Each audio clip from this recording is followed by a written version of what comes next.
What up, what up, what up? Welcome, everybody. Welcome, everybody. We are live on a Tuesday night like we do it, fresh off of a great holiday. It was Martin Luther King Jr.'s birthday, of course, but not to be overshadowed by a wonderful day where we inaugurated the 47th President of the United States, Donald J. Trump.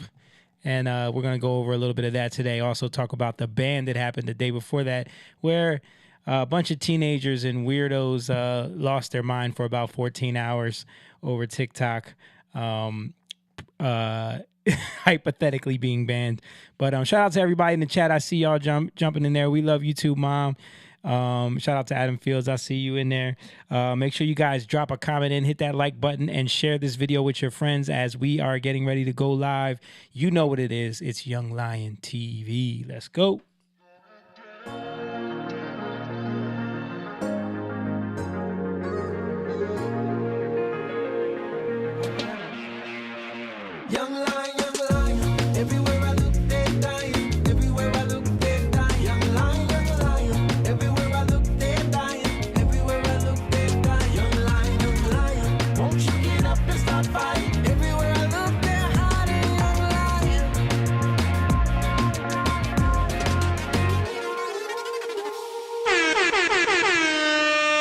Yeah, Young Lion TV. We are live. Sound effects are working this week. Appreciate it. Thank you for everybody who's been watching. Like I said, I see Papa Jeff chimed in there. He said, hey guys, make sure you guys hit that like button, share this video, help us get the algorithm going so that we can, you know, get this thing to grow, this community to grow of the Young Lions. But we are the Young Lion TV podcast, where we go live every week and talk about what's been going on in the past few days, over the last week, whatever we can, you know, like we always do. A community of brothers and husbands and sons and whatnot, just men that are trying to change culture in this country, in this world. And we're seeing a lot of things shift, so we're proud of it. We're happy that we could be a small, tiny little part of the shift in the culture. Just even putting that energy out every week, even if it's only 3 people on here listening, we still having these conversations, and there's still people to catch it after the fact and share the videos and the clips. And some of the clips have gone ultra viral, so we're grateful and thankful for that.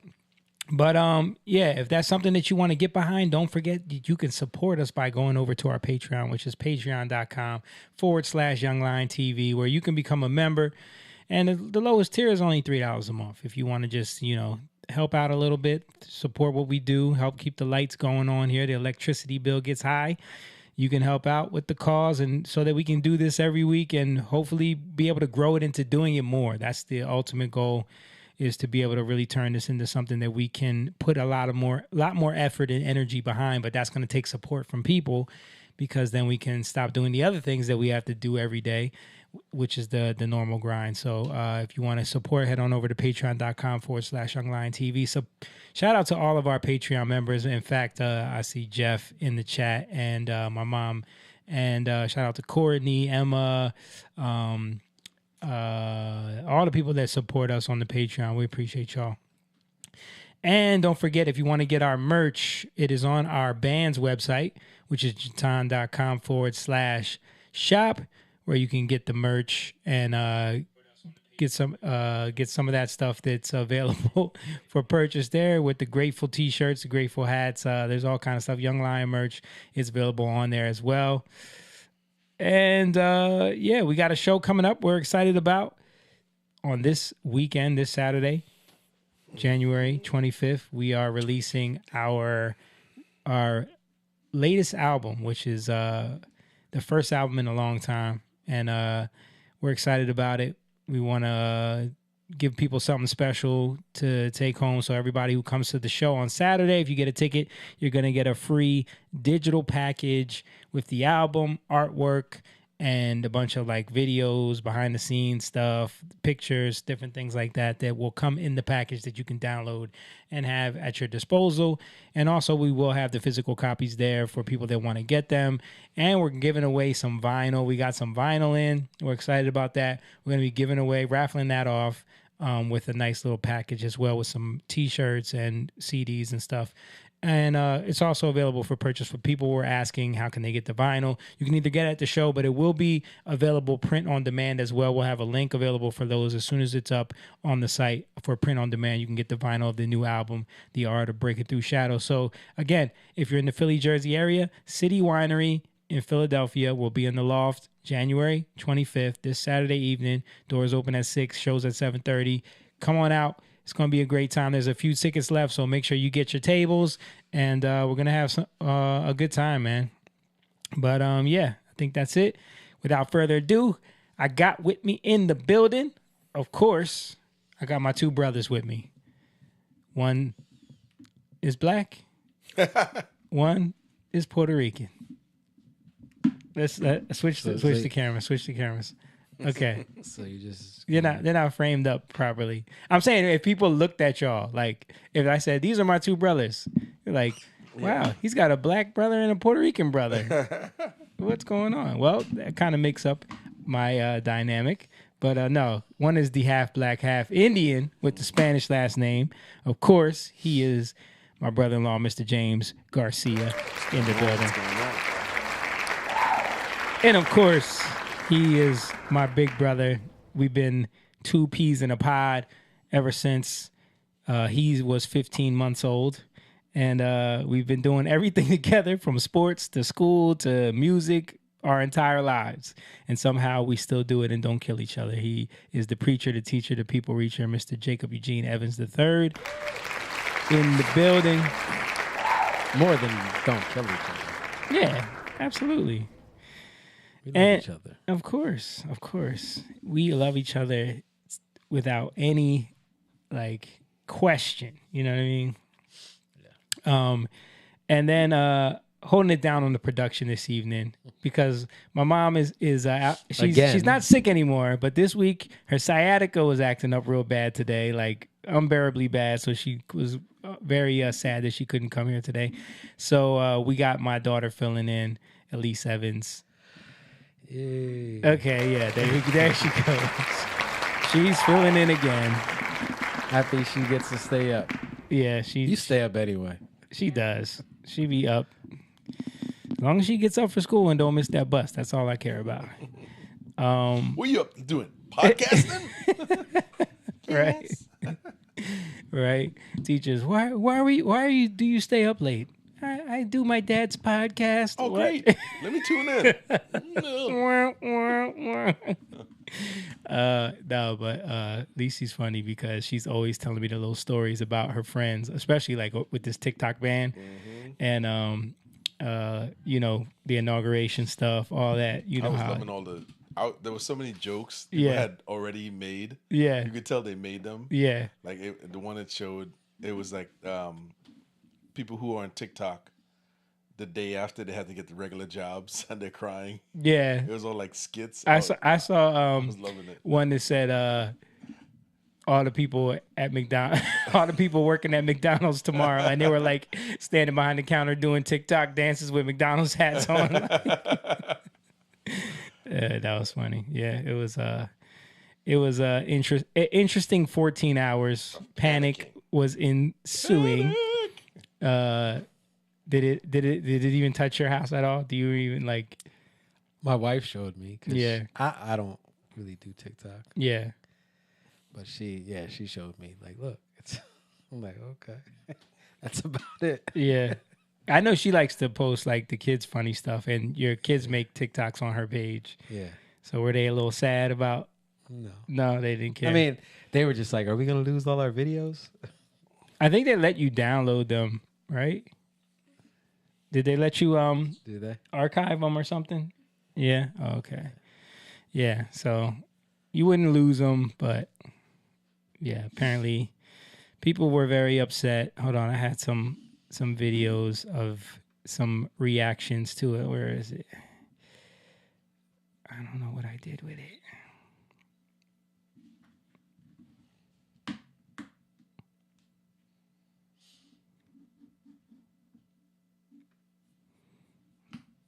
How did I lose this? Oh, well. Yeah. So anyway, TikTok was banned for about 14 hours, and people act like it was the end of the world.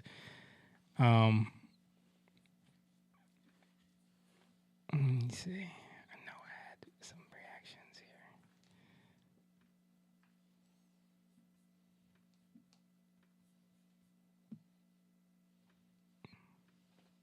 Guess I lost them. All right. Anyway, Eddie, did you guys watch the inauguration? I didn't get a chance, man. I mean, I've been watching clips, but I was working.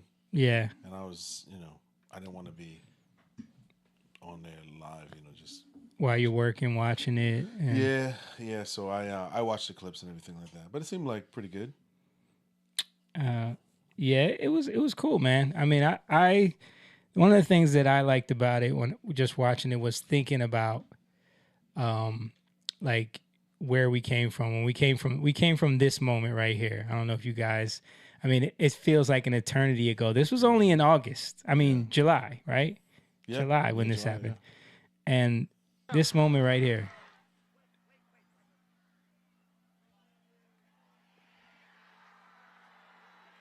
That's what did it right there. The moment, like, and I remember where I was at Nana's house. We were having a barbecue for something. And I started seeing the tweets come in, like, they tried to assassinate Trump. And I was like, what? No, this cannot be real. And then I went on there and I was seeing all these videos and I saw that clip and I'm like, yo, this is crazy. Yeah. And I immediately sent it to y'all. And I just got home from a birthday party. I remember watching that. And it was like such a crazy moment and feeling like, yo, what is happening? Right. Like I couldn't believe something like that happened. I couldn't believe it, and of course, like the temperament of the country watching that. And how, various news media and personalities spun it or didn't take it as serious as it should be. Yeah. But in actuality, what it did was it showed him, to me, what it showed was he didn't cower, he didn't run away, he didn't hide behind. And he didn't drop out. He didn't drop out. How many people would have been like, listen, guys, I'm sorry. Right. It ain't worth it. You know what I mean? Like, it made him look like a leader. Yeah. It made him look like the actual president. Right. At that time. You know what I mean? Like the current president. But think about how much has happened since then, because that Biden was still in the race at that point. They just had the first debate. Yes. Yeah. Where it was clear that he was gonna drop out. Maybe this was maybe this was plan A. And then plan B was him drop out, and then Kamala comes in. So that we went from that to this, which was just a crazy moment. Seeing this, watching it, people were getting emotional. Repeat after me. I, Donald John Trump, do solemnly swear. I, Donald John Trump, do solemnly swear. That I will faithfully execute. That I will faithfully execute. The office of President of the United States. The office of President of the United States. And will, to the best of my ability. And will, to the best of my ability. Preserve, protect, and defend.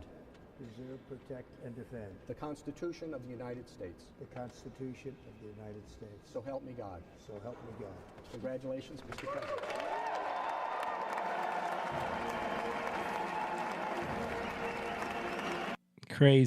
Crazy moment, man. Yeah. Now, people were pointing out that he didn't have his hand on that Bible. I don't know if you noticed that.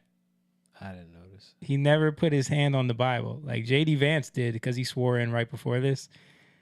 His hand never goes on the Bible. His wife's holding it.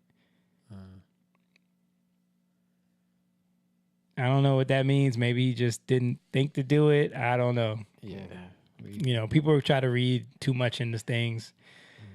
But, yeah, it was a crazy moment. And some other highlights people were pointing out, the difference between Melania's demeanor from the first inauguration to the second one. People were saying, like, you could tell, like, she does not mess with them people no more. Like, all the people that she had to be around, Biden's wife, Kamala, Biden, Obama, who was there by himself, she definitely had an energy of, like, you guys tried to kill my husband. You raided my home. Talking about Obama was there by himself, Yeah. Yeah, Michelle didn't come. and wasn't that the same thing at the Carter funeral. Yeah, There's a lot of rumors going around about that situation, saying that there might be trouble in paradise. People are pointing out that like the way they've been moving lately, it seems like they're living two separate lives. Because even for her, like, I understand if she stayed out of the Trump inauguration because of the beef or whatever, you know, she's a woman. Maybe she was offended by some of the stuff that was said. But the Carter funeral is weird. Right. For him to go, and that's where Obama was laughing it up with Trump, was at the funeral. yeah. So, you know, it's interesting to see, you know, and the rumor is, I don't know, did you guys hear the rumor? There's a crazy rumor about like Jennifer Aniston. him with Jennifer Aniston. I don't believe that. I don't know if I believe that either. That just sounds too crazy. I mean, you know, I think people read too much into things. Of course, we live in the generation of everything's a meme, everything is hysterical, but we forget that they're human beings. Man. You know what I'm saying? Like this is a woman who the last couple of years since he announced that he was going to run in. Imagine for the last almost 12 years of your life. Yeah. Like everything is hectic. You don't have normalcy anymore. Not only that, but they have a young son. You're talking about Melania. I'm talking about Melania. You know what I'm saying? Like there's people you could see that there's just not only vitriol to her as a husband and stuff like that, you know, and obviously, you know, her being a mom, a wife, you know, that stuff weighs heavy. Not everybody was built to handle. Maybe he's handling it better. Dude, she had to watch 2 assassination attempts on her husband. Yeah. And Not only that. Yeah. She knows a lot more she does. than what we know. True. Yeah, and she knows how this is going. Think about how fearful she probably was for her son to be out and about. Yeah. You know I mean, what I I would mean? be, listen. Yeah, you don't know how crazy these And people her are. son's a giant dude. He's like 6'8". Yeah. And like I said, they sent the FBI to raid her home. Yeah. Like I remember the story about like they were ripping out her drawers with her clothes and stuff. Like you feel violated, and you know it's for no reason. Right. It was all for Right. you know, just to show, just to scare them, just to find something. And that's what's sad, you know, people forget that, you know, aside from, and I get it, these men and women who do decide to run for public office, I get it, you know, you've chosen that.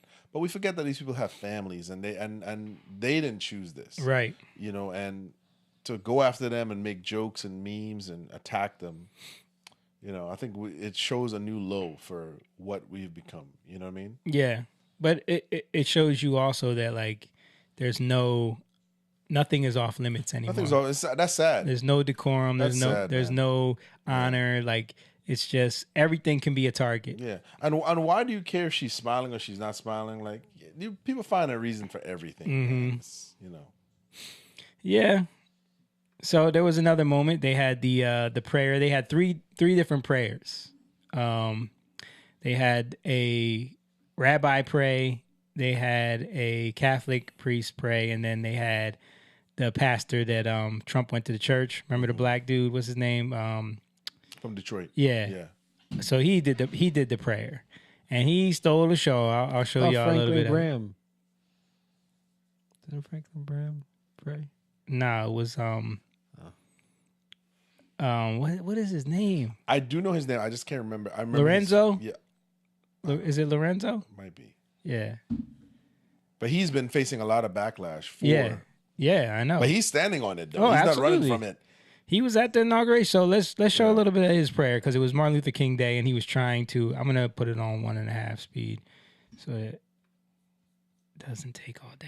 Heavenly Father, we're so grateful that you gave our 45th and now our 47th president a millimeter miracle. We are grateful that you are the one that have called him for such a time as this, that America would begin to dream again. We pray that we would fulfill the true meaning of our creed, that we hold these truths to be self-evident, that all men are created equal. We pray that you use our president, that we will live in a nation where we will not be judged by the color of our skin, but by the content of our character. Heavenly Father, in the name of Jesus, we are so grateful today that you will use our 47th president so we would sing with new meaning, my country, 'tis of thee. Sweet land of liberty, of thee I sing.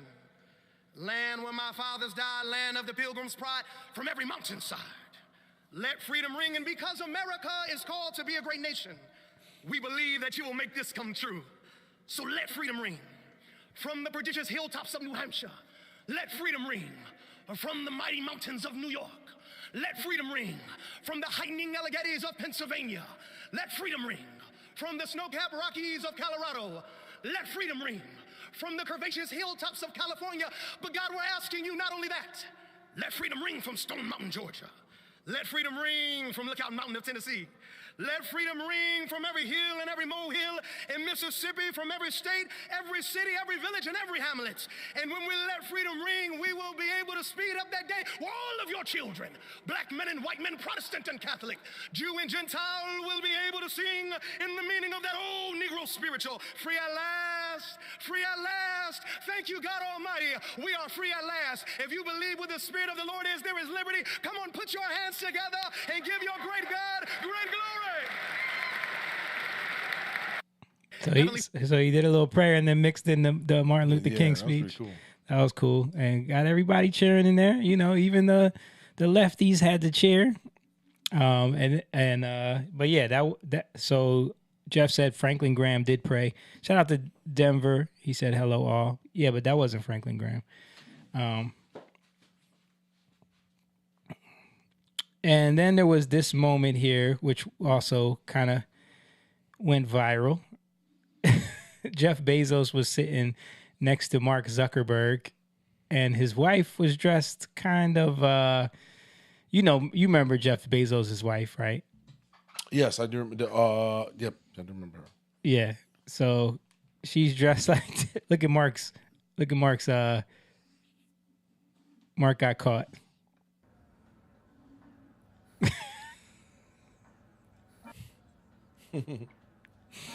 This went like billions of views, bro. But look at that guy behind Mark. He's doing more. Look, that guy.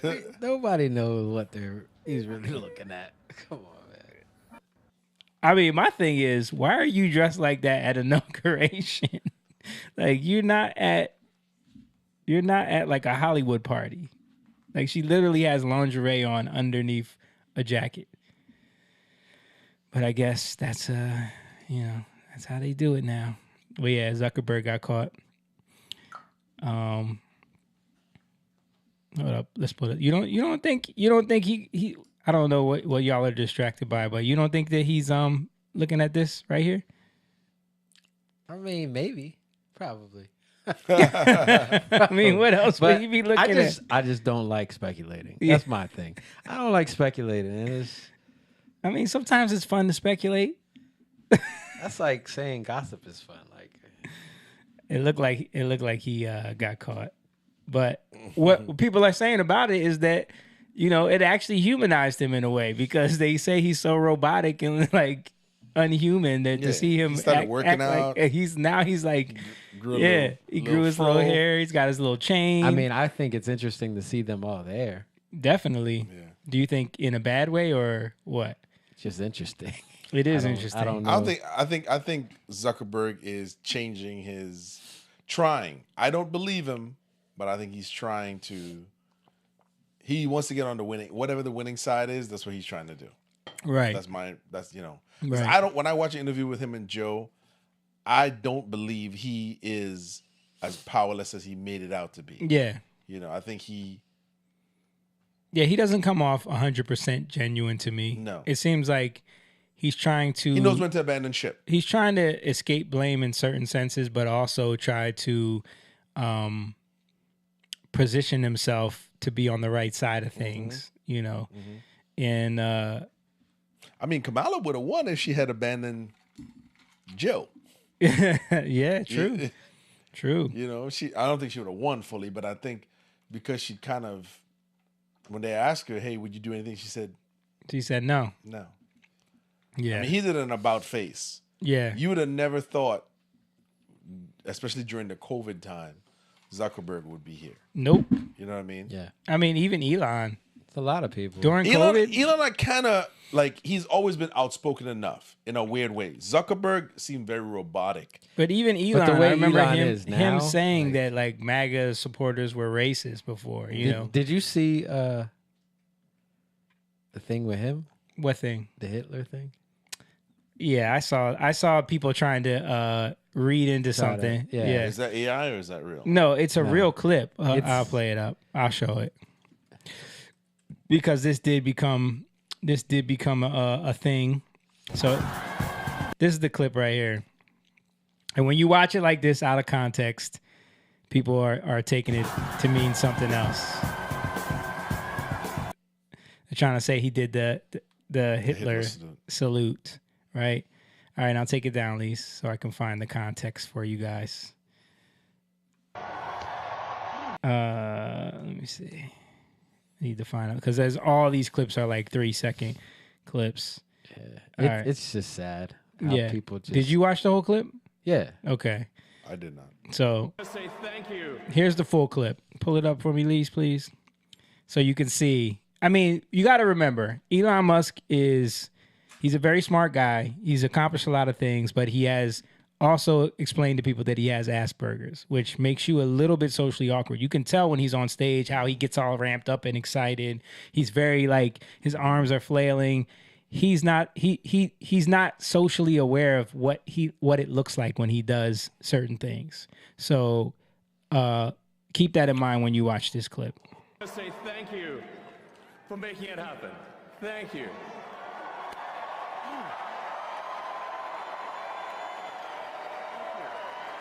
My heart goes out to you. It is thanks to you that the future of civilization. You see, he says, my heart goes out to you. Like that motion that he was doing Right. was like him motioning in his mind that he was throwing his heart to the people. Right. You know what I mean? Right. But when you just try to turn it into first of all, it wasn't even, when you watch it in context, it wasn't even the Hitler salute. Mm-hmm. Like, Well, yeah, you seen his hand cut off up there, so you Yeah. don't see it. yeah. But he says, my heart goes out to you. You know what I mean? He's thanking the people for getting Right. them there. Right. Thanking the people for, he's talking about going to space. He's talking about all these things. Yeah, but that's why it's evil. Yeah. I mean, what else can you say? It's evil to do that. I saw something. There's this black guy. He has a I was gonna send the clip, and he said he was gonna. He has some kind of charity, I think. Anyway, so he's put something out and said, I'm voting for Kamala Harris. Mm-hmm.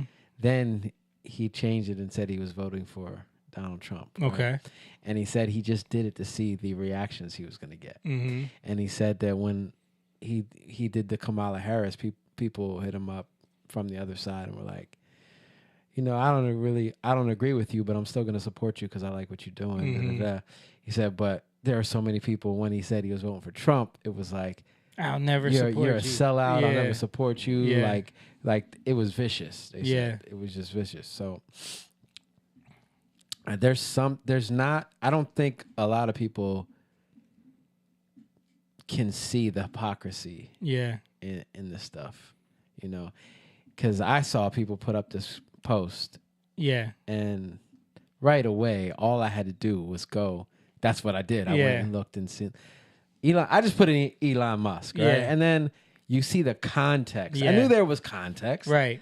So then I see, okay, why did he do this? Yeah. And then you see the context. But when you want to spin a narrative, when they're looking for the thing that's gonna get them right back on, because listen, we've been talking about how y'all lost because you cannot let go of this concept of identity and race, and everything's racist, and they're racist, and they're going to put you back to slavery, and they're Hitler, and they're Nazis, and this is a Nazi rally in New York.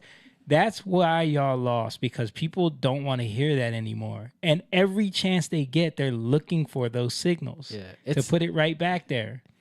It's bad. It's bad investigation. Mhm. Right? It's bad methodology. Yeah. it's funny. I was looking up that word today. It means investigation, Right. like method. And people just have very bad ways of investigating things. Yeah. They have very bad. They just want to validate themselves and how Well, they feel. unless it's something that could go against the things that they think, like, you know, when Biden pardoned to Fauci and his family, then they'll do all the investigation. Well, see, you got to understand that then they would know nuance. Yeah, you know, but then they forget what they said before. right, right. With Trump. Which shows you, yeah, exactly. Part of it too, I think a lot of people are very afraid to be an individual in terms of thought. I think a lot of times, most of the people who are saying these things, when you really have a chat with them, they just want to please the group. They want to belong. And so I feel a lot of the struggle is they don't know how to be an individual when it comes to thought and actually start thinking on their own.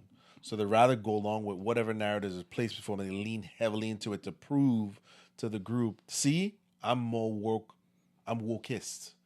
I'm out here because we've seen plenty of clips.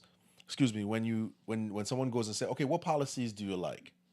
Like they're out, they had the T-shirts, they had the signs, Yeah. they had the hats, Right. they're screaming at people, Yeah. and a person sticks a mic and okay, great, Yeah. you're supporting this person, whomever, name some policies, and they're like, you know, the one, all of them, Yeah. everyone, everything, Yeah. and then they start reading off nonsense, and then they're like, you could tell this is just it's theater. Yeah. It's their moment to grandstand. You know what I'm saying? Right. And I think people are they're caught up in the emotion of Caught up in Trump. the emotion of it. The what they've been told about him, and they're still clinging on to that idea of like, how could you, you know?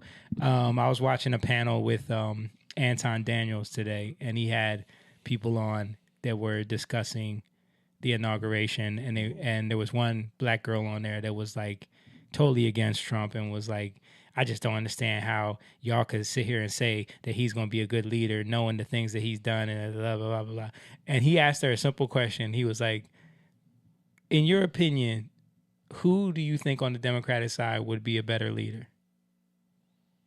And she couldn't name anyone. And she just like, her tactic at that point was just to be like, you know what, I'm just gonna put myself on mute because y'all don't want to have this conversation. I'm just so overwhelmed. Yeah, so I'm just over this. This is not what I signed up for. You know what I don't mean? have an answer. Yeah, I think like it's hard for people to differentiate, to separate just decisions. Like I brought up that guy who was he has a charity, right? And they can't, like, people are like, you know what, I don't agree with you, but I hope you change your mind. right. But I like what you're doing. Like, that's good measurement. That's good judgment. That's Right. You're separating, right? But a lot of people can't do that. It's hard for people to do that. So Especially people on the left. yeah, and like when Jay was talking about that, I got the scripture, Ephesians 2, and it makes me think of what we're talking about. It says, among them we too all previously lived in the lust of our flesh, indulging the desires of the flesh and of the mind, and were by nature children of wrath, just as the rest. But God, being rich in his mercy, because of his great love, in which he loved us, even when we were dead in our own wrongdoings, made us alive together with Christ. By grace you have been saved, and raised us up with him, and seated us with him in heavenly places in Christ Jesus, so that in the age to come he might show the boundless riches of his grace and kindness towards us in Christ Jesus. So when you think about that, we all came from that place of being children of wrath. Wrath is connected to fear, right? We feel wrath because we feel the wrath of God. You know how it says, if you don't trust in God, you don't believe in God, you're already condemned. So you feel that condemnation. Right. You feel that. But when you turn to God, he takes that away. There's therefore no condemnation, right? Romans 8. So that, I think that's what people are struggling with, because how can somebody even separate the two? Like, how can you? People will just look at you. You do one thing and they're just done with you. Like, Right. you do one thing that they don't like, and they just treat you like you're just the evilest person. Yeah. How can people just turn around and shoot somebody? That's children of wrath. You get what I'm Right. saying? But when we turn to Christ, it causes us to second guess that nature where we were just caught up in our desire, you know.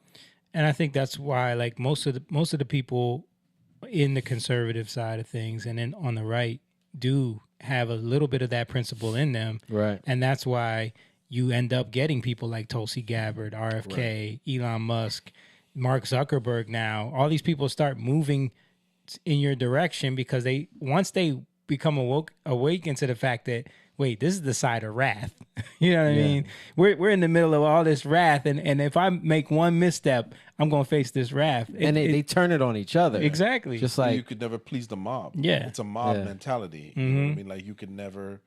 It's unquenchable. You can't yeah, do it. like you know? if people are with you because you're bad together, they're not really your friends. Yeah. You know, that's not really somebody you want to. Right. If you guys only can get together to talk about somebody, Yeah. they're going to talk about you as soon as you leave. We talked about the oxymoron of like the mob being the idea of family, right? But Yeah. as soon as they do something wrong, what happens? Yeah, kill them. They kill them. Yeah, and they Their make an own example family. out of them. Right. So it's like they were never really family. Right. No. They say it. Yeah. They say it, but As they a don't. method of control. Right. Yeah. Because they want you to submit to them, Mm-hmm. and that's what this is. Like I was saying, like when you listen, when you have these conversations, and this is the thing about conservatives. A lot of times, you don't really have to argue. You just have to let your life be a testimony. You know what I'm saying? And not just because you're conservative. I'm saying when I say conservative, I don't mean from a political point of view. I'm talking about the core values of conservatism. You know what I'm saying? Because even though I would consider myself a conservative, I wasn't a conservative because of a political party. Right. I mean, you know, I talk about this all the time. Yeah. I was a conservative because of my upbringing. You know Yeah. what I'm saying? The way I was raised, Yep. those values didn't come from like a Republican edict. It came from my father and my mother. Yeah. And I think what we have done sometimes is we abandon those things because we're trying to form friend groups. Right. We talk about interpersonal groups. You try to assimilate to groups of people, and though you may have these values, you hide them to sort of placate to people's feelings. Next thing you know, and you start putting on a caricature. You don't believe this, but it's a caricature that you're playing with Yeah. them. You know what I mean? Well, that actually shows you actually are showing who you are by doing that, because whatever you value, you're going to show. You know, whatever's truly worth something to you, you're going to show. So even though you have these values, they don't outweigh what you truly value. Right. And that's the issue. So it's a mirror. Right. You know, just like the law, it's a mirror, right? And it shows us who we are.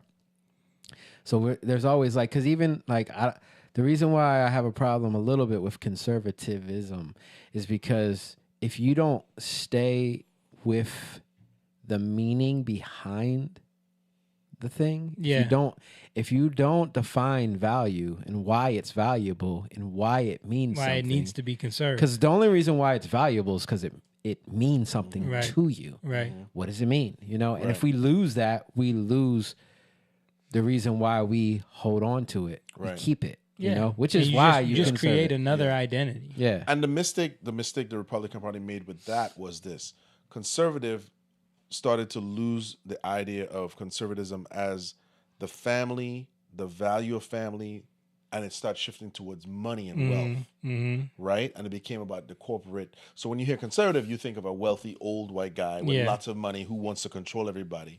And it shifted itself away from, and that began with the decadence of the 80s, during the Reagan era. So the core value of what conservative, because we go back and there was things I didn't know about the Republican Party as because I came here when I was 14, which was they freed the slaves. There was a lot of things that they were Black doing. people in Congress. First black people in Congress. Yeah. And so we got away from that, and it became more the corporate identity. It attached itself to the corporate idea, the power play. Yeah. the money. Well, I think that's because a lot of them got bought up by corporate interests, lobbyists, all these people that That's started what the coming misstep in. was. Yeah. Right. And I think and that's another reason why, and I don't think any of us consider ourselves Republicans. No. You know what I mean? Yeah. I never fully bought into like, oh, well, the Republicans are better. You know what I mean? Right. Like, even though we talk about the Democrats all the time, it's only because it's obvious. It's obvious. Right. The Republicans do a lot of obvious stuff too. Yeah. Like, don't get me wrong, But but we got horrible ones. Yeah. Mitch McConnell. yeah, Kelsey- Lindsey Graham. Lindsey Graham. Yeah. And you see, but I want to make one more point. Check this out. I think what we saw with the Republicans leaning heavily into prosperity and success from a corporate standpoint, from a corporation, is what the Democrats did with the woke culture. They leaned in the 80s. The Republicans leaned heavily into profit. Yeah. And in the 2010 and 20s, the Democrats leaned heavily into woke ideology. Right. You know what I'm saying? But it could still be argued that it is part of the corporate thing because It who are is. they invested in? They Right. invested in corporations who Right. make the pharmaceuticals, Yep. all the tech companies. So they're doing the same thing. It's just that Yeah. they're trying to seem virtuous. Right. The you know? universities that are teaching these courses, the ones that are getting these jobs, these government jobs for DEI. That's what they like, do. Yeah. Yeah. It's kind of funny how the Bible kind of proves itself over and over again. Yeah. The love of money is the root of all root of kinds all of evil. evil. Because that's what Yeah. they're doing. They're, Yeah. they're pretending to be. This is about wokeness and being Virtuous. virtuous. Yeah. But if you look at their donors and you look at the people Yeah. who they're attached to, Yep. and you look at the corporations, because you and I, we all discussed this. The whole transgender thing Mm-hmm. isn't so much that these people live happy, functioning lives. It's They're patients for life. their patience for life. Yeah. And when you start to discuss that, because they love talking about science, right? This is the left. The global warming, Trust the science. trust Trust the science. experts. Yeah. But when you start pointing out that, but these people are literally patients for life on medication, and they're getting kicked off of sometimes when they've reached the limit of what Yeah. the The medical insurance they can won't do. won't Exactly, take care of it, insurance, they get kicked off. What about that? Right. You know, so it's greed. What about when they ruin their chance at a happy life because You can't these go back. It's these irreversible. surgeries are irreversible. Right. They get botched all the time. Right. There's a lot of complications. Then they don't want to talk about that. Right. And I've had this conversation with friends of mine who said Republicans are all about greed, and I'm like, and the Democrats aren't. Yeah. Like Yeah. that's what they do. Nancy Pelosi, there's literally a tracker on her to track her investments. Her investments. She's one of the wealthiest people in the country. I mean- from her salary in Congress. Right. But did you see? Oh, real quick. Did you see the mansion the $9 million mansion that Gavin Newsom just bought? No, I didn't see it. Like he makes $100,000 a year. How come his house didn't burn? right. Right. It has a blue roof, by the way. Oh, it does. Yes, Oh, look at that. it does. I think Lisa was just asking me about that. She was like, "What does it matter if it has a blue roof?" I had to explain that to her. But what were you about to say? I can't remember. Oh, okay, my bad. It was something. I don't know. Well, I think. on No, how I was long just saying. I was Go going to ahead. say when you were saying the root of all the love of money. It's not money's the root of it. It's Yeah. the love of it. Right. And they both do it. Yes, You yes. I mean, there's no reason why our Congress people should be that rich. Oh, that's what I was gonna say. It's funny because Elon Musk was a Democrat. Yeah, Donald Trump was a Democrat. was a Democrat. Yeah, Like most of these guys were Democrats. Mhm. Kelsey, sorry, what's her name? Tulsi. Tulsi Gabbard. Tulsi. Yeah, Gabbard. RFK. RFK. Okay, all Democrats. Yep. And recent. Yeah. These guys are recent. Yeah, that's what I'm saying. Mark Zuckerberg, like all we're. Well, he didn't say he was a. Yeah. He didn't quite say that yet. Joe Rogan, Joe Rogan, yeah. Dana White, all these people, like Yeah. you're watching them come to this realization in real time. But I also think that has a lot to do with it's what Trump represents as a Republican is totally different than the George Bush Republican. Yes, that's You the know. old oligarchs Yeah. and the old The establishment, the warmongers, the forever war, Right. Career politicians, legacies going back into the Yes. 1920s, 1920s. big true legacy. money. Yeah, true legacy. Legacy in media, but legacy in politics. Yeah. And let's be honest, none of us believe that George Bush it was Dick Cheney. Yeah, You know, absolutely. he was the mastermind behind Right, that. right. Trump is totally different because Trump would never his own ego. He would never. Nobody runs a show by him. Nobody. Yeah. Bush is more of a. That's why they were trying to use that ego, Elon and his ego, against each other for a while in the news. Course. I don't know if you remember that. I do remember that. He's the real president, blah, blah, blah, trying to like get Trump riled up or whatever. Right. But I want to stay on this topic of like the backlash and wrath and all of that because there was some backlash. James wanted to talk about this too. There was some backlash in the black community because certain people decided that they were going to perform at the inaugural parties over the weekend. And there was a crypto ball or something like that, right?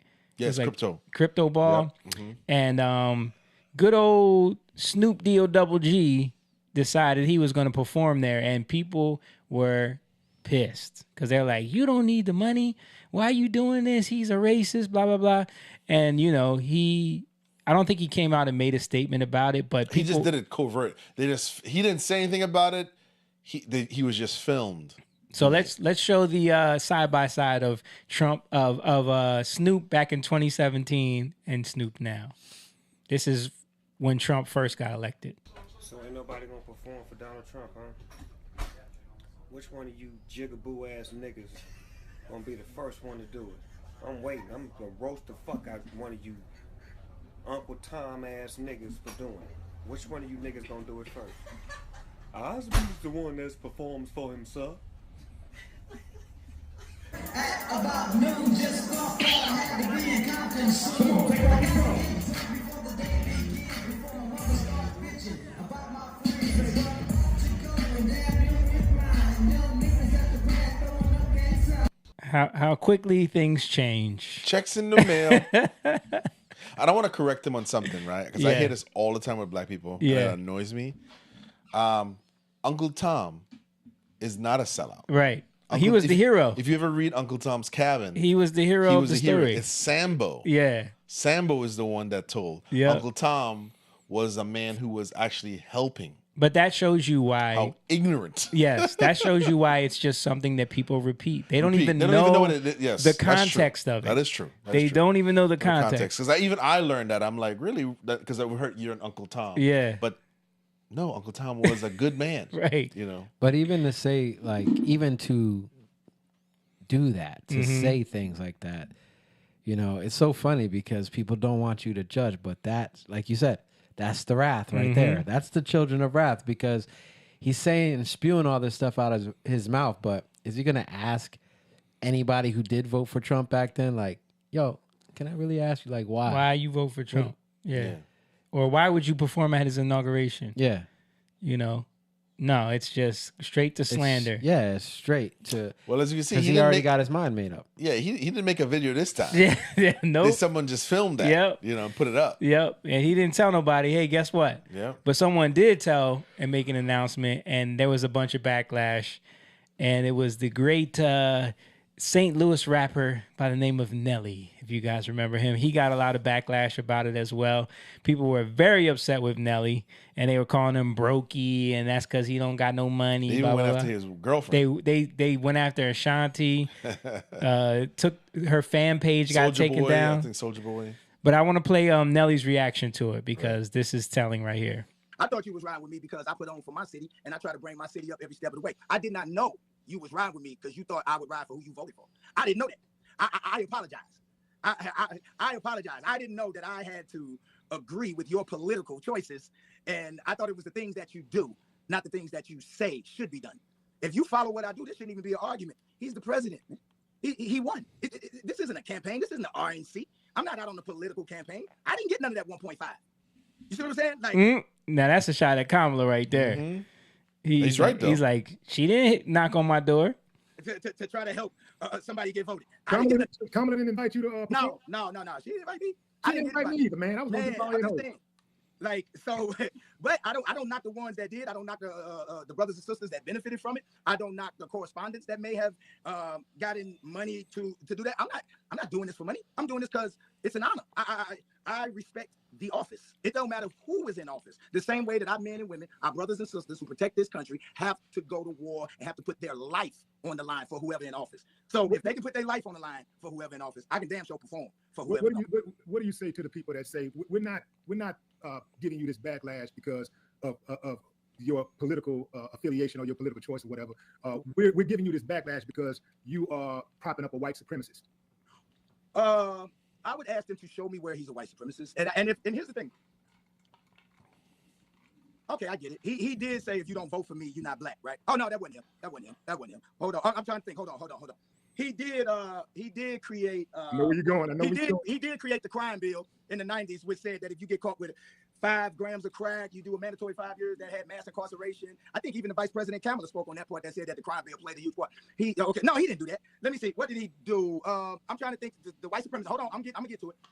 Okay. He did not rent to black people. What was it, in the 70s or the 80s? Is that what they said? And like, okay, is he renting to them now?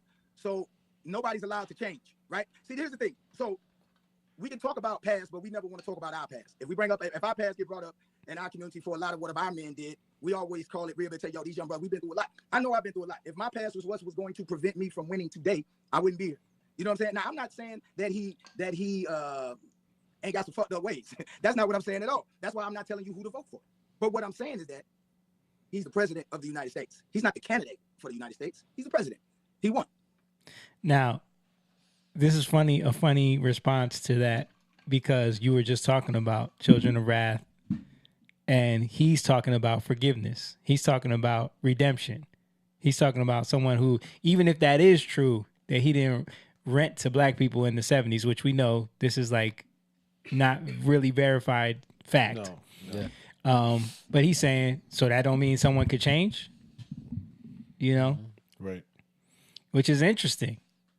But people don't like to hear that when it's... He's right. Yeah, he is He's right. I mean, like I said, I think a lot of people are going to miss it because we have this like, everything is antagonistic. Mm-hmm. So we always everybody wants to prove a point. Everyone wants to shame you. Yeah. But he's 100% right.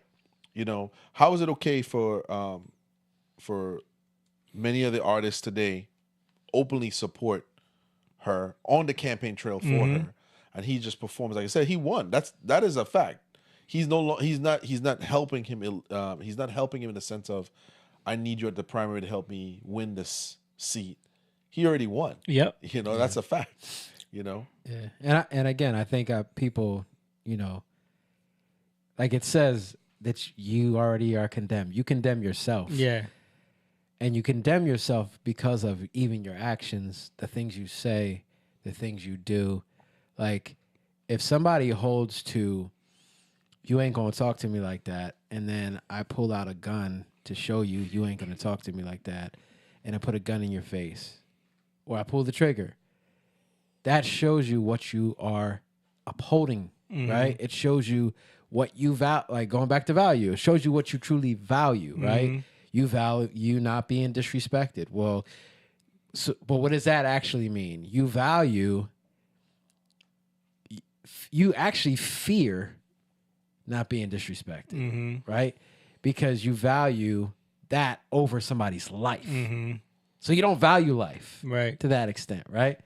So you can, and this is just one example, but you can show how what people value, what they actually value, right? What they hold to, the laws they hold to in their own lives, the rules they hold to in their own lives.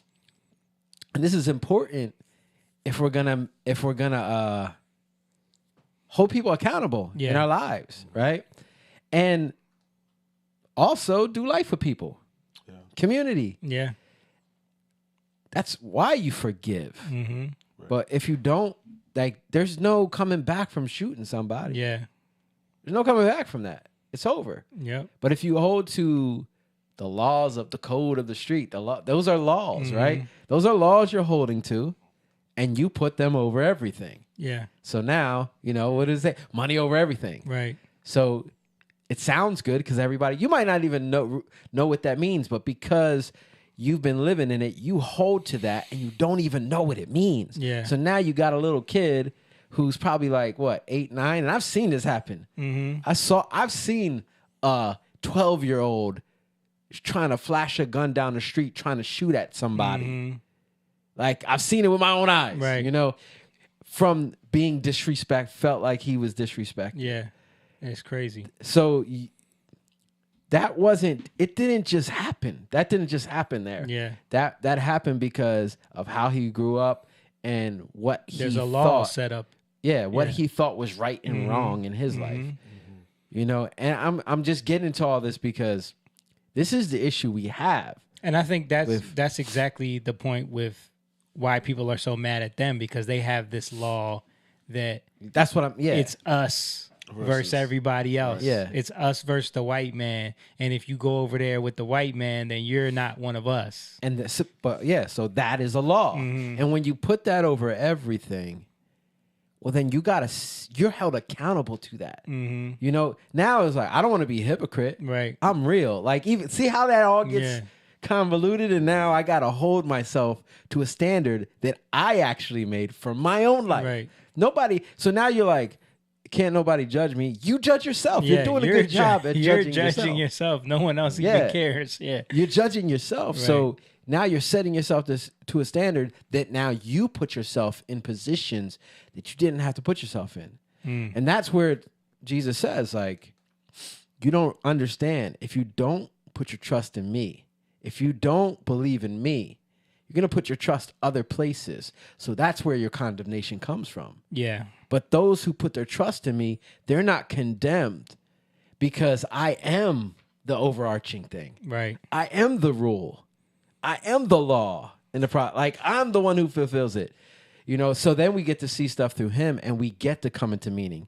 Now we can relate things to other people and we're not so upholding to that. When we have very religious people or legalistic people, you see it. They're very upholding to stuff. And you have to hold them accountable to that. Like, you're so focused on this one thing that you're missing everything else. Yeah.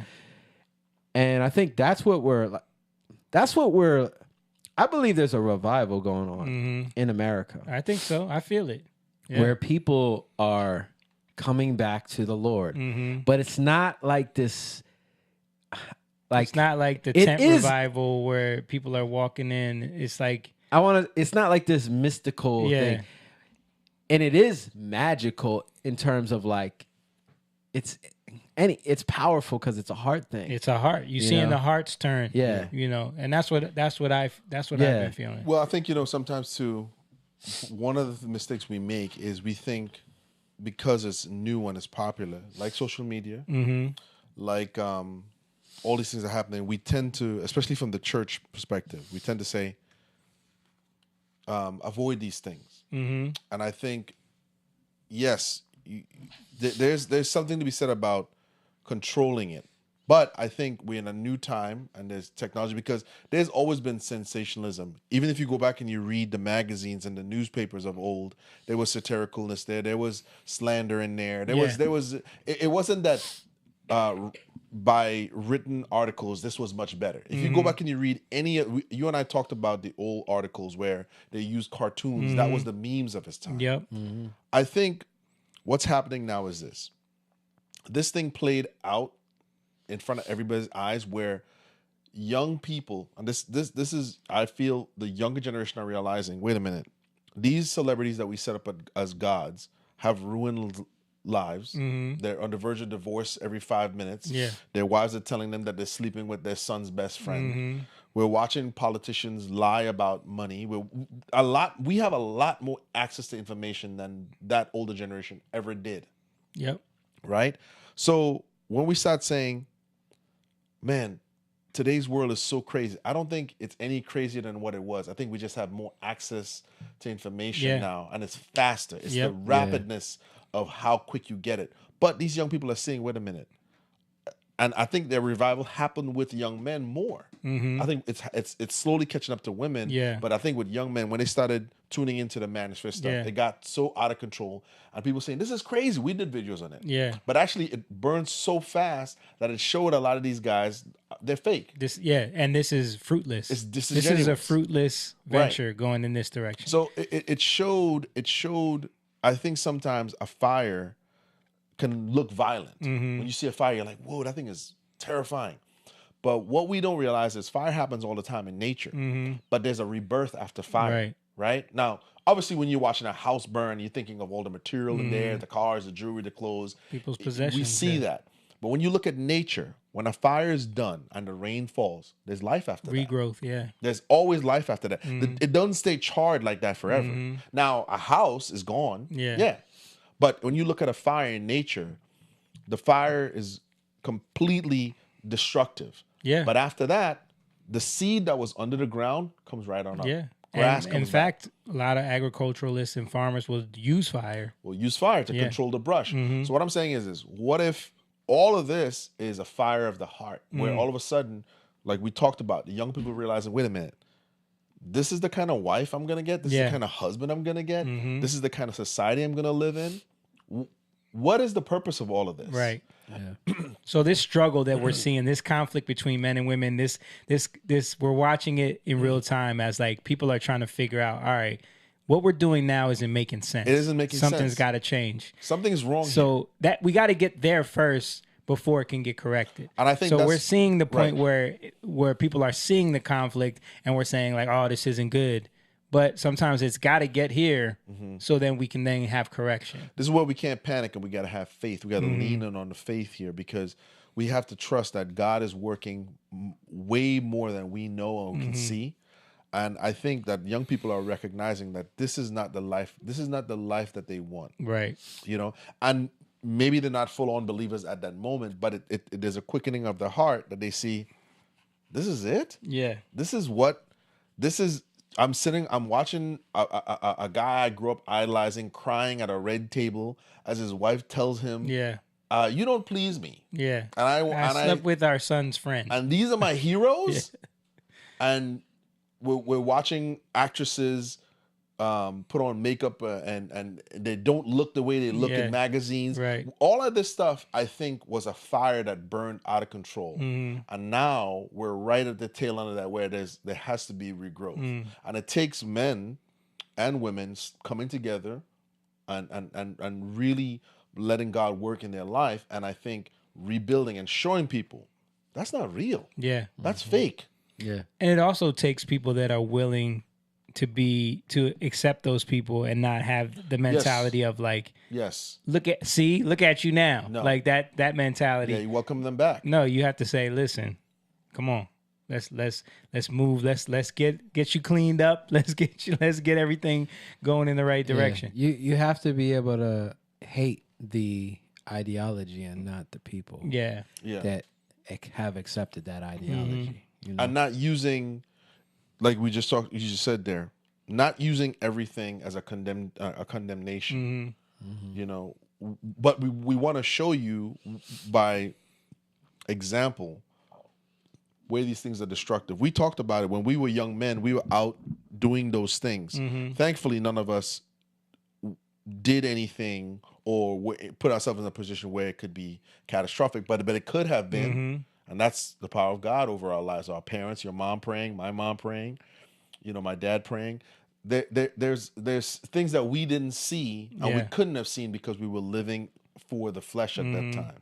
But we're saying to the younger people, even though it seems that we came unscathed, there's a lot of things that we missed that we're trying to tell you and the younger people that are right behind us.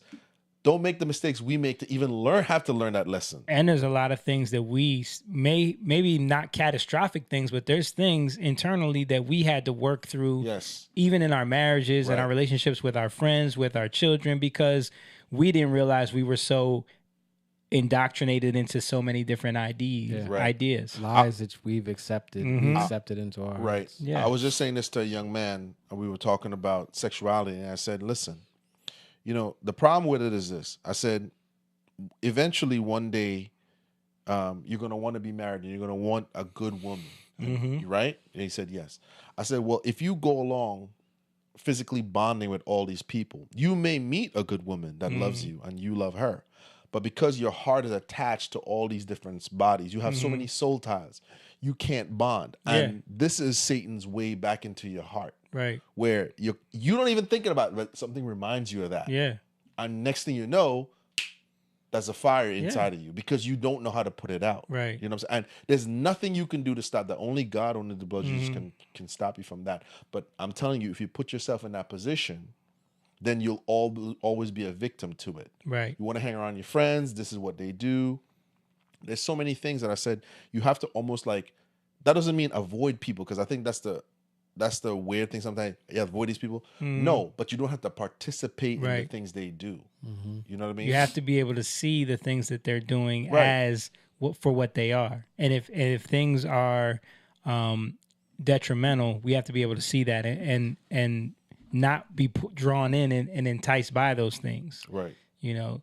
Yeah. Sometimes people are just friends because they're just trying to survive together. You know, and I think every religion is about survival, Right. except for Christianity. Yeah. Right. And sometimes too, it takes time.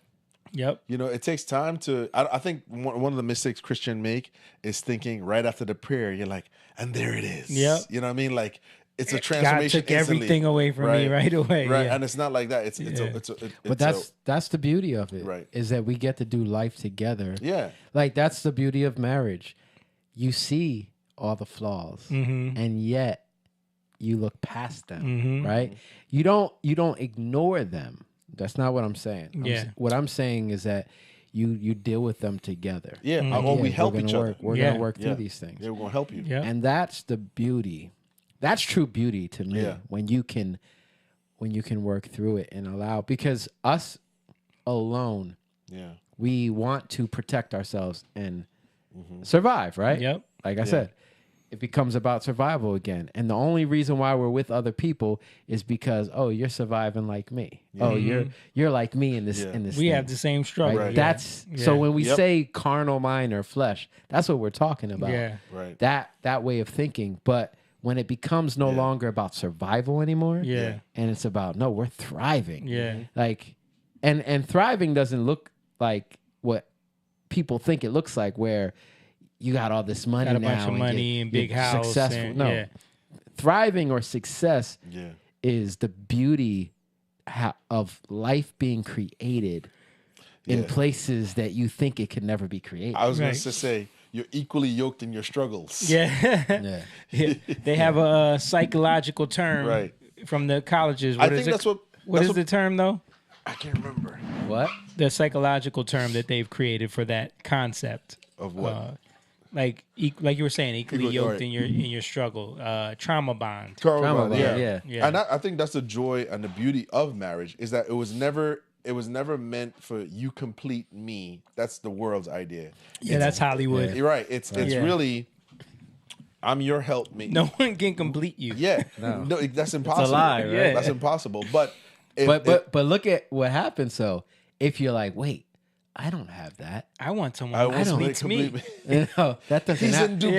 Yeah, So now you're second guessing, Right. Every time. And now you're going through your marriage, picking apart everything that doesn't complete you. And that's if you truly is submitted to God, you are submitted to God, and you love your wife or your husband, you will see the flaws not as something to pick apart, but as something to help. Right. Right. Whereas there's things I could see in my wife and be like, I see this in her, I'm going to help her. And then there's things she sees in me that I don't see, Right. that she helps me. And that's the joy of marriage. It's not that we complete each other, it's that we are here to help each other. Yeah. You know what I mean? Every place of frustration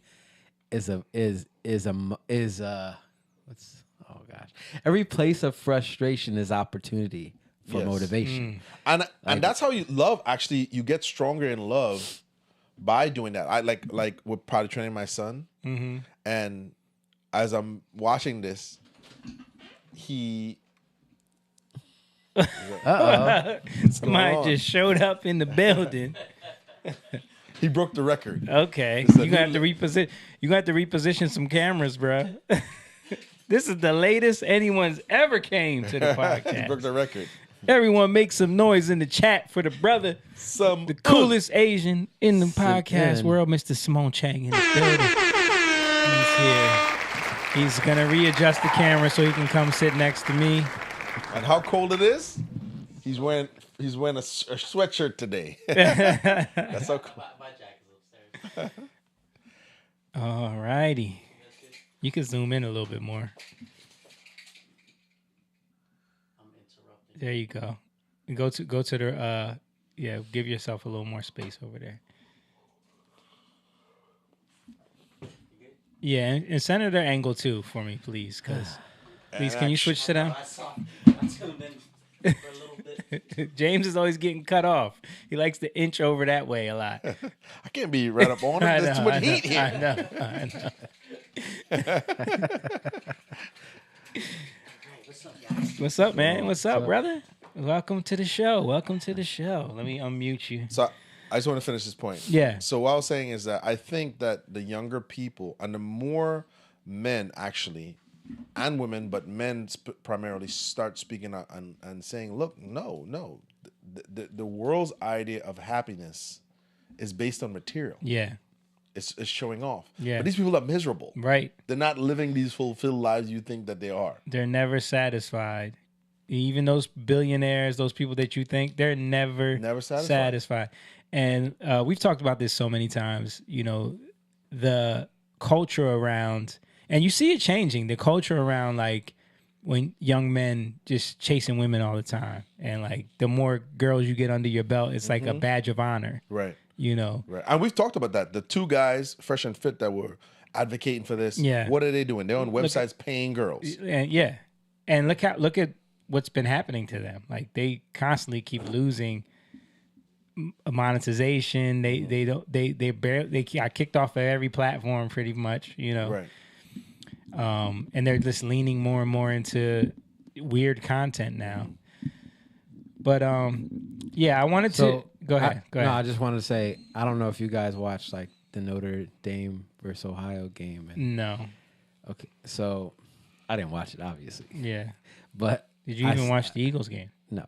I did see the after highlights. But so the guy from Notre Dame, I don't know who he was. Maybe he's the quarterback. He was saying that he wanted to thank the Lord, and he brought up like Psalms 27, iron sharpens iron, and he spoke about a lot of this, but the key thing he was saying that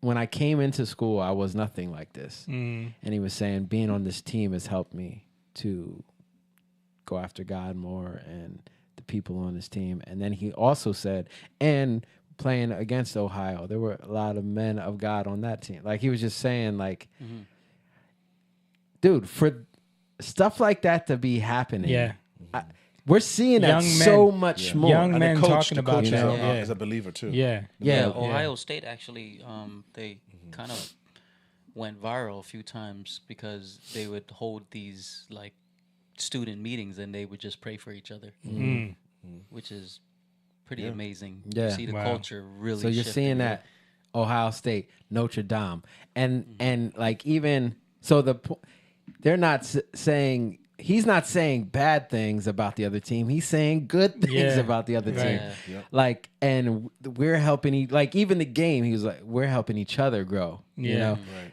So to me, that's a totally different way of seeing things. It's not about winning.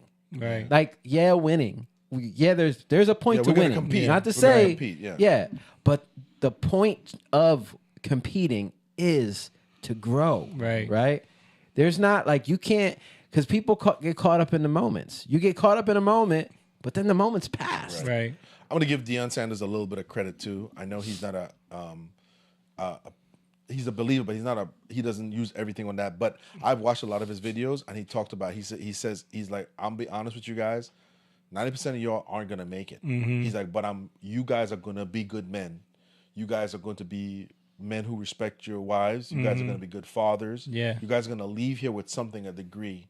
He's like, we're going to play with passion. Yeah. And he does make them pray. He's honest with them. Yeah. Right. And he tells them the truth. And I think because people say, oh, it's too much about him. And he's like, it was never about me. He's like, you made it about me. Right. He's like, but my job is to take these men and make them leaders and make them responsible.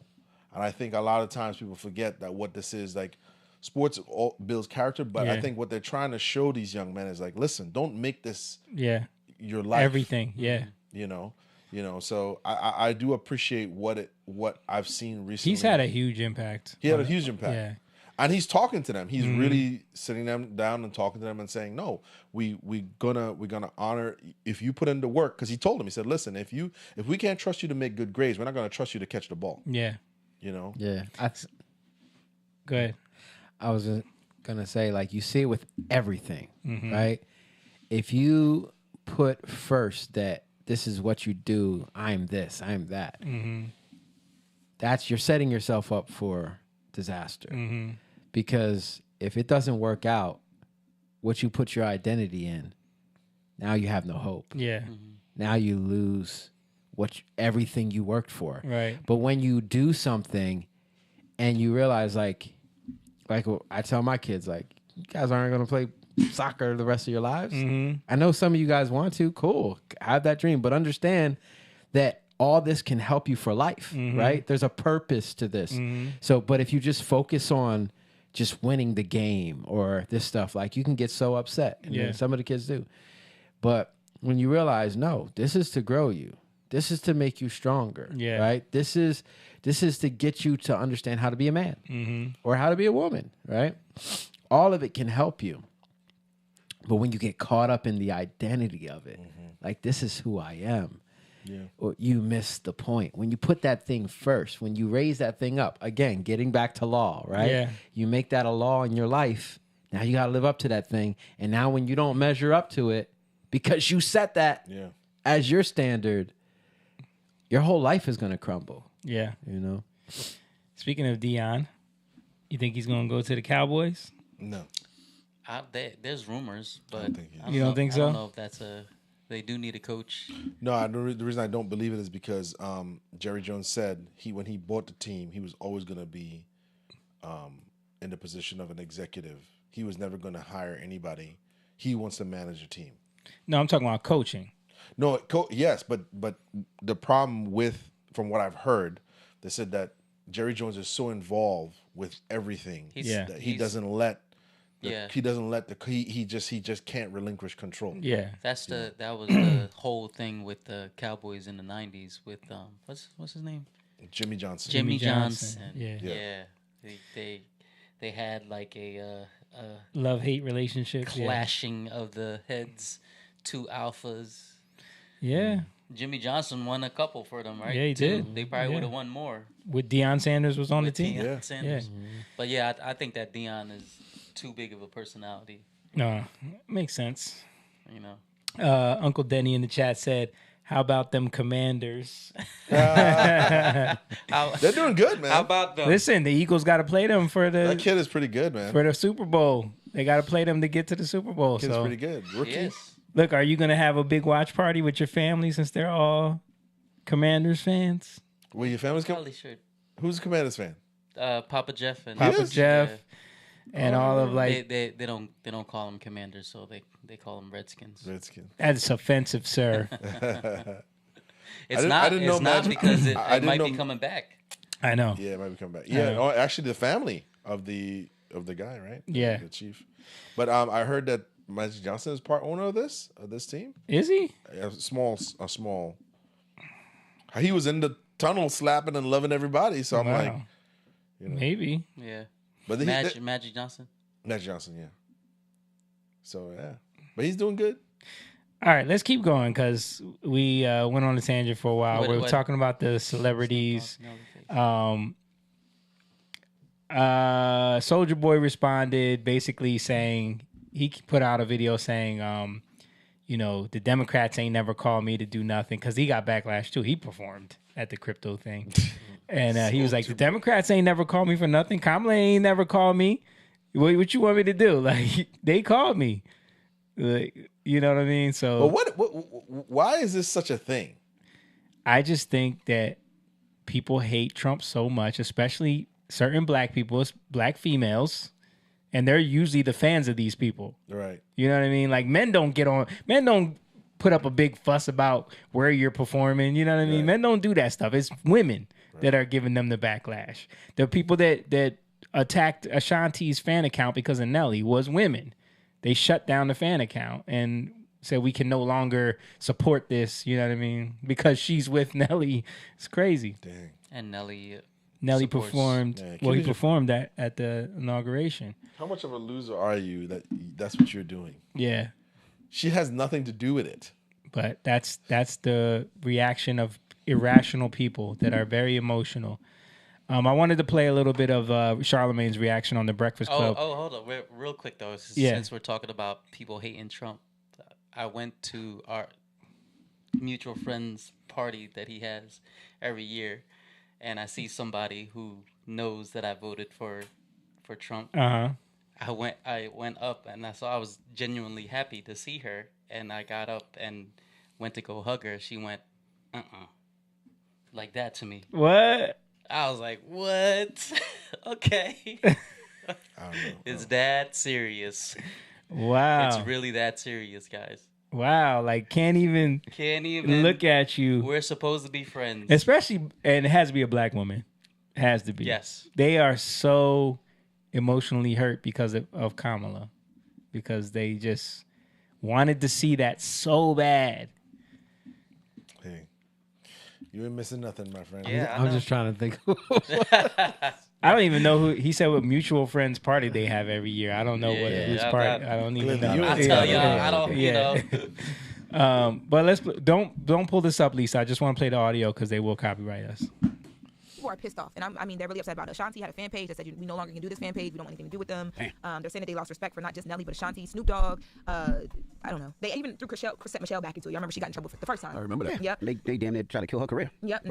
Now everybody was so happy that Ashanti spent the block and the family union is good. Now people are like, why would she spend the block? He a loser. She a loser. All this stuff. You know, the hypocrisy that people display in regards to who they like and don't like is mind-blowing to me. Like, there is no way you are more mad at rappers for performing at these inauguration events than you are at the elected officials who told us Trump was a fascist, a threat to democracy, a danger to our country and the Constitution. They likened him to Hitler, but then folks like Biden just welcomed him back in the White House. Obama was sharing a good laugh with him at the funeral of President Carter. We know why the rappers, did what they did. We know why they doing it. They got paid. What's the politicians' excuse for normalizing Trump? Oh, when I said that on Twitter over the weekend, I'm still getting dragged. They said because Obama has to do that as a politician. Because Trump didn't do it 4 years ago. Exactly. Trump said the election was stolen in 2020, and then he acted like it. He didn't do no peaceful transfer of power. He didn't show up to the inauguration, because why would you ever show up to an inauguration after you just accused a bunch of people of stealing an election? Democrats can learn a thing or two from that. And if you ask me, all that smoke you have for the rappers, you should have for Obama. You should have for Biden. And all the other elected officials who got us all riled up and scared, only to turn around and have tea with a man they likened to Hitler. It's funny to hear. He was one of those people that kept calling him Hitler. Just for context, yeah, I want to tell this story. Yeah, so we can see like the mentality and the mindset. Mm-hmm. So there was this this viral thing that went around, and I forgot. I wanted to send it, and I forgot. But basic plot of the story: baby father steals baby's mother's boyfriend's car. Okay. And posted up like he's driving around in it with his son. Right. And the comments are all these women saying, my baby father would never do that. I wish he would. My baby dad, if he did that for me, we gonna have another kid that night. Like, what? Basically, they're all saying they're praising the dude praising for stealing the him car and saying that they're turned on by that. Right. And like, I know it's toxic, but this is amazing. Yeah. Like, this is the stuff that's being said. So like, just to understand the context of all of it, right? Mm-hmm. Why this stuff doesn't make any sense. Yeah. Because we have been so warped in what, like, you know what it makes me think of? You know what? I'm not even going to bring that up. I'm not even going to bring that up. I'm not even going to bring that up. Bring it up. No, I'm not. Unless James probably don't care. I don't care. It reminds me of what you told us about, like, when you were dating your wife. And she was like, and you were like, well, why there were certain things that you're not exactly what attracts me or is attractive to me, right? No, she said, we were talking about, I was asking her, like, what did she like? And she said, she was like tall guys. Mm-hmm. Right. And I said, why? I said, what's your thing? And she said, I've always felt like I need someone who could handle me. Mm-hmm. And I That's the thing. And right I there. simply said, why do you need to be handled? Handled, yeah. And she didn't know. And I don't think it was something where she was like, I need to be it wasn't. She wasn't coming off like that. It was more of her explanation. Yeah. I was like, but it's also something that women just hear all the time. They hear all the time. They repeat. Yeah. Right. So I was just challenging that because I wasn't doing it to tear her down. Yeah. I was more challenging the idea of, but you realize what you're saying, right? You're irrational. She has 2 degrees, college educated. You're a rational thinking person. Why would you need to be threatened by a man who's 6'7", right? Who's bigger than you and who can assault you for you to It's like a psychological act thing. right. Yeah. I don't think she even knows that. I think it's more to do with, like you said, like it's part of what you hear growing up. It's the programming. It's the programming. And that's so. Well, the reason why I even equated the 2 things is just because of how we've been programmed, and it comes from a real place. Yeah. Men are supposed to be protective, but it's more in the way God is protective. Mm-hmm. It's more in the way God is a provider, right? We're supposed to be in that role, but it gets perverted, right? I mean, the world. the first thing I thought of when you were talking about the comments, like, yeah, they were horrendous, but why is there so many women with baby fathers? That's to me is the part. Right? Why are they like? Why do you have a baby daddy? Why is there so many women relating to this? But, but this is the audience that he's talking to. Right. Do you get what I'm saying? Yeah. Like, Right. This is what he's talking to this type of audience. Yeah. Where you're dealing with these circumstances where it becomes common. Yeah. Right. Natural. And again, we're talking about something and everybody got a baby dad. And it becomes natural. Right. And it's not. I think part of it is when I was having this conversation with her, there's a way that you can not disarm, but you can rationally discuss. So here's my thing. Well, I ain't no punk. I'm from, if I went that route to prove, or now you feel like you got to prove your manhood. The manhood. Yeah. But I had a dad. And my dad said, no, don't worry about that. Learn how to fix a tire. Learn this. Be skillful. Right. That none of that would matter. Who cares if you're 6'8", but you can't change a toilet, you can't fix a tire, you're playing video games all day. Right. So my value was in how I was raised by an example of a good father. Yeah. So when I explained that to her, that wasn't to attack her. Like, you stupid idiot. Yeah. I wasn't doing it like that. I was just trying to show her that's a flawed idea of masculinity. Right. Yeah. It's flawed because here's why. All them guys that you date that were taller than me, I run circles all around them, around this house. As a man. So what did that mean? Right. And, so and it wasn't to prove anything, to prove that I'm better than them. It's more to prove, hey, listen, the idea of that came from flawed people that gave you that. You just took it because it made sense. Right. Just like it's the same thing with dark-skinned dudes when they hear light-skinned girls are prettier because it makes you look good. You're dark. You're going to fix this problem. Right. Then you're inherently saying, well, something must be wrong with me. I need to have these type of babies because I'm dark. She's light. We're going to fix this problem. Right. Well, aren't you then admitting that you're ugly? Yeah. You know what I mean? If you're saying that something needs to be done and you're saying this, so I'm more... When I have these discussions, I'm more focusing on the ideology and where did you get this from? Yeah. You know what I'm saying? Because that's what my dad did for me. When I would come to him with these concerns, he'd be like, yeah, but what if you were this, but you had a heart condition? Yeah. You know what I mean? Like, what if God blessed you with what you wanted, right? But you had terrible lungs or, you know what I mean? Like, what if that happened? And what you're desiring, you're focusing on the wrong thing. Right. You know what I mean? Yeah. And I think that's the core of it is...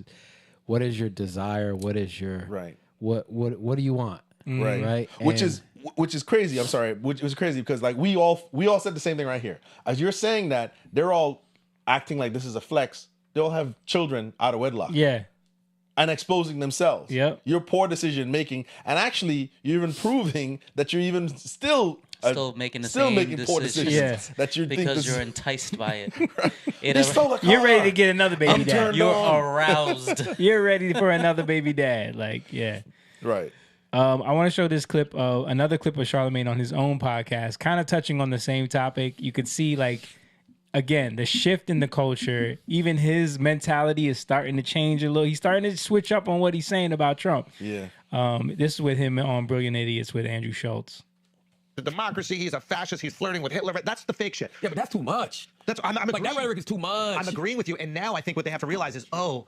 Listen, I'm with you, Chris. I'm not going to sit here and act like I didn't call Donald Changing Trump. my energy for what it's worth. Democrats, Chris Morrow's not changing his energy. I'm with you. Listen, if I'm the last one on this fucking That guy Chris on their podcast is completely Trump deranged. Like they try to push back on like again the Obama thing and like the calling him Hitler, and this guy just he can't let it go. I'm just giving y'all that context. But that they're talking about Obama being laughing with Trump.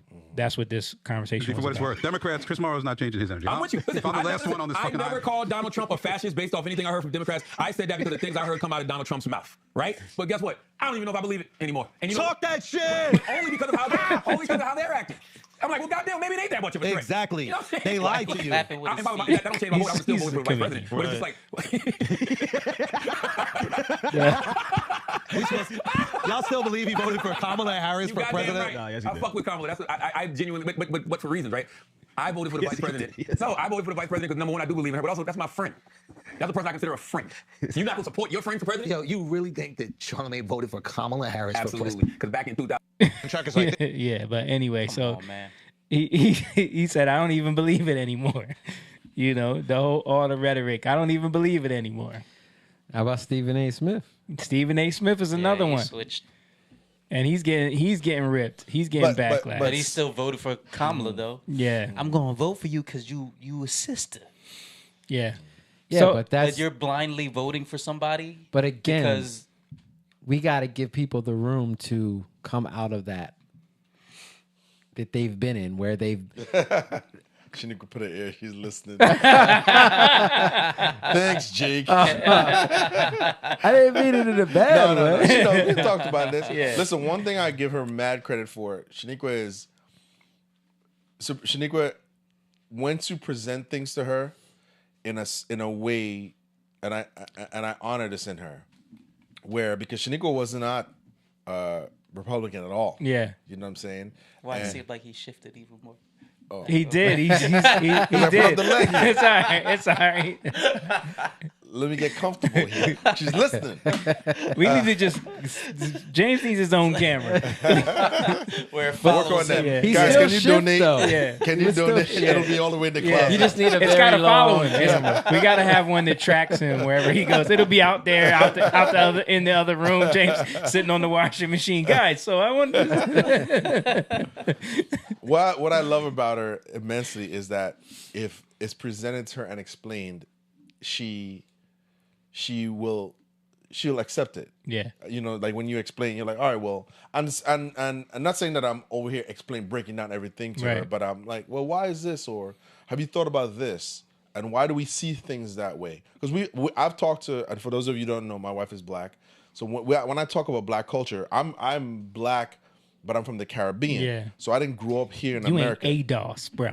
I You ain't ain't son ADOS. of the soil. No. And I came when I was 14, so I wasn't attached to the culture like that. Right. But I never felt the need to pretend. Yeah. I'm not going to pretend to do that because Right. my blackness isn't tied to the inner city, so I'm not going to pretend to be that. So when we discuss certain things, you know, her and I, we talk about it like we have children together. How are we going to raise our kids? Yeah. You know, I don't want them being infected with this particular ideology, but the where did this come from and how did we get here? Yeah. You know, so we discussed that, and like that's the part that I love about her so much is that she's willing to listen and be like, yeah, that's true. Yeah. And when we talked about kids, right, I said, here's the deal. I'm not getting them circumcised. That definitely wasn't going to happen. Not happening. But we also discussed this. I said, no, I wanted to be the first person to get you pregnant. I want you and me to go through this experience of I'm in the hospital with you. Yeah. We're sharing this moment together, and this wasn't shared with another man. Yeah. I didn't share this with another woman. It's special. We have this bond with our children. That's what I want. And that's how it was designed to be. That's how it's designed to be. Yeah, you know. So I when we were driving to Canada, we sat and we talked about where did that come from? Why do we accept that as normal because it's been normalized to us. Yeah. It's been presented like, oh yeah, it's not that big of a deal. Yeah. Stop being so judgmental. Right. But why can't we have a certain standard and say, listen, this is a good standard to have? Listen, when you don't have a standard, then you end up with baby daddy stealing cars from people and people in the comments turned talking on. about, I'm turned on. But I do have to point out that I love the way James cleaned up that whole thing for his wife. I got to give him James did a great job in cleaning that up for his wife right there. Thanks, Jake. No, but yo, I swear, Shaniqua must have a notification on her phone because every time we bring her up on here, she ends up popping Listen, up on this. I looked on here. I see a brown hair. I said, Lord. She got a spidey sense. Ear. No, we love Shaniqua, man. That she definitely exemplifies like how people describe a wife. People describe just like the Christian family, submissive. But it's not. It doesn't mean that you control everything. No, you know what I mean? It's just the understanding of I'm your wife, and It takes trust. It takes actually boldness and confidence too. Like you got to deal with a lot of fear to let a man to submit to a man. yeah. Yeah. You know, that's what's beautiful Yeah. about it, and you see that. You know, Even, just because where she came from, she had her own house. Yeah. She had a good career. Yeah. So She had all the markings of a independent woman. Yeah. I don't need no man mentality. You know, the ones they talk about on the red pill, and it's a blessing that But I think part of it too is because I didn't play no games. She couldn't find. Right. I introduced her to my family. She Yeah. met you guys. So it's Yeah. like, you know what I mean? Like, I think a lot of men who are saying this, it's your character. Your character as a man, a woman has to see that. Mhm. And she has to be like, this guy, something about this guy is special. Yeah. And he's proving it to me. Right. And then I'll submit. Because that's the mistake we made about submission. Submission, are you going to submit to who? To what? Right. I wouldn't want Sophia submitting because we got to vet that dude. We got to find out. Is he worthy? Yeah. Right. As well as my nieces, Right. Shaniqua said, I do listen, y'all. All right. I want to get through some of these, some of the highlights from yesterday's orders that Trump put through. Some of the big ones that I thought were important and impactful. So the first one we'll get to. rambling tonight. I know. So Trump put a 90-day pause on any new foreign aid programs and calls a review of all the existing ones. I like that. I love that. the website was down, right? Yeah. Yep. So 90-day pause on any new foreign aid.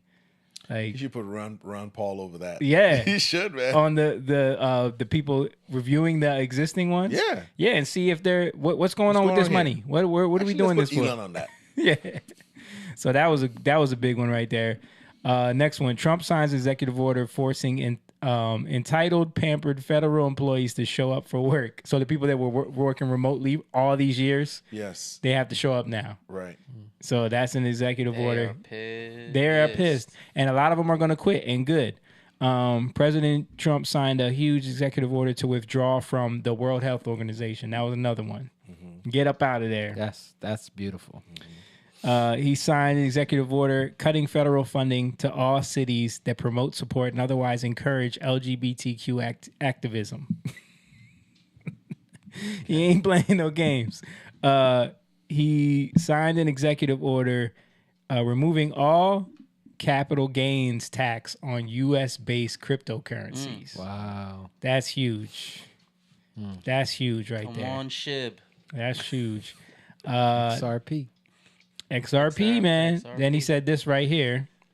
As a first step toward restoring transparency and accountability to government, we will also reverse the overclassification of government documents, and in the coming days, we are going to make public remaining records relating to the assassinations of President John F. Kennedy, his brother Robert Kennedy, as well as Dr. Martin Luther King Jr., and other topics of great public interest. It's all going to be released, Uncle Sam. As it should. Yeah. As it should. It's about time. We have all these things that we talk about, but you don't really know exactly what happened. Yeah. Why shouldn't we know? We should know. We should know. We should know. I saw another executive order where he deemed federally that there's only two genders. Did you guys see that one? Yep. I didn't see that. I heard rumors. I mean, I'm sorry. Go ahead. I was gonna say, but this is scientific because when people go for these sex changes, how come with all these list of 100 genders, how come they only pick from 2? Yeah. Yeah. So he's not saying anything ridiculous when they go in to do the change. You Yeah. can't pick any Zimzer. When you buy a T-shirt, Cut it out. Right. You know why you can't? male or female. Because you don't even know what that is. Yeah. Like, what do you? There's no example of it. Right. What do you? Zer. So stupid, man.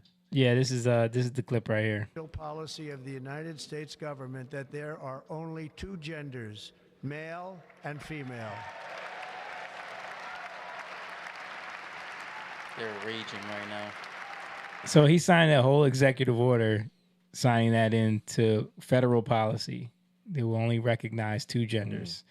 Shaniqua was telling me about that, about the return to work, and I think that's what people missed is that these federal government employees were all taking advantage of this. Not only that, there's government buildings sitting empty that we're still paying taxes to keep paying for, that are just sitting empty. Wow.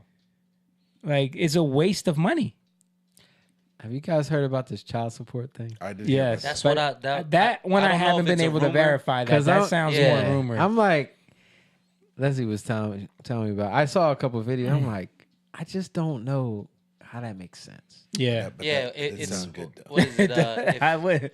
If only the parent paying the child support can claim the child for taxes. Yeah. I was NBA jump offs were. Yeah. I was telling her that it would make more sense if it was like somebody who made more money, but then you wouldn't really. Because with Leslie, like her situation, with Fabian, right? When he was, she barely got child support. Yeah, like we probably got like his whole life like $1,000. Wow. Yeah. Wow. So so he gets to claim whenever he, you know what I mean? Like that's why I'm saying, Yeah. like for people like that, it's kind of like I don't know. It don't. Yeah, I don't believe it. I didn't haven't believe seen it when anything verifying that to be Yeah, true. me either. Yeah, that seemed like a rumor. I saw memes on it. So it could be said. Something for. I know he shut down that border. Listen, there was something for all those women in them comments to be mad about. Oh yeah. That's what it seemed like to me. But yeah, the border was another one they sent. Dude, they shut that border down, right? The CBP app shut off. No one could use it anymore. They That's sent crazy. agents right down to them borders. The People crazy thing crying. is this: all the talk about open borders, hardly anybody during the Biden administration went down to interview the police, who was the border patrol, who was actually saying this is out of control. We need a wall. Yeah. You know what I mean? It's crazy. Like you talk to any of them, they're like, "This is crazy." Yeah, absolutely. Because they don't care. I mean, it's obvious. It's not hard to see. Yeah. So a little reaction from the liberals in San Francisco had a screams fest when Trump got inaugurated. A what? A scream session. Let's pull it up, please.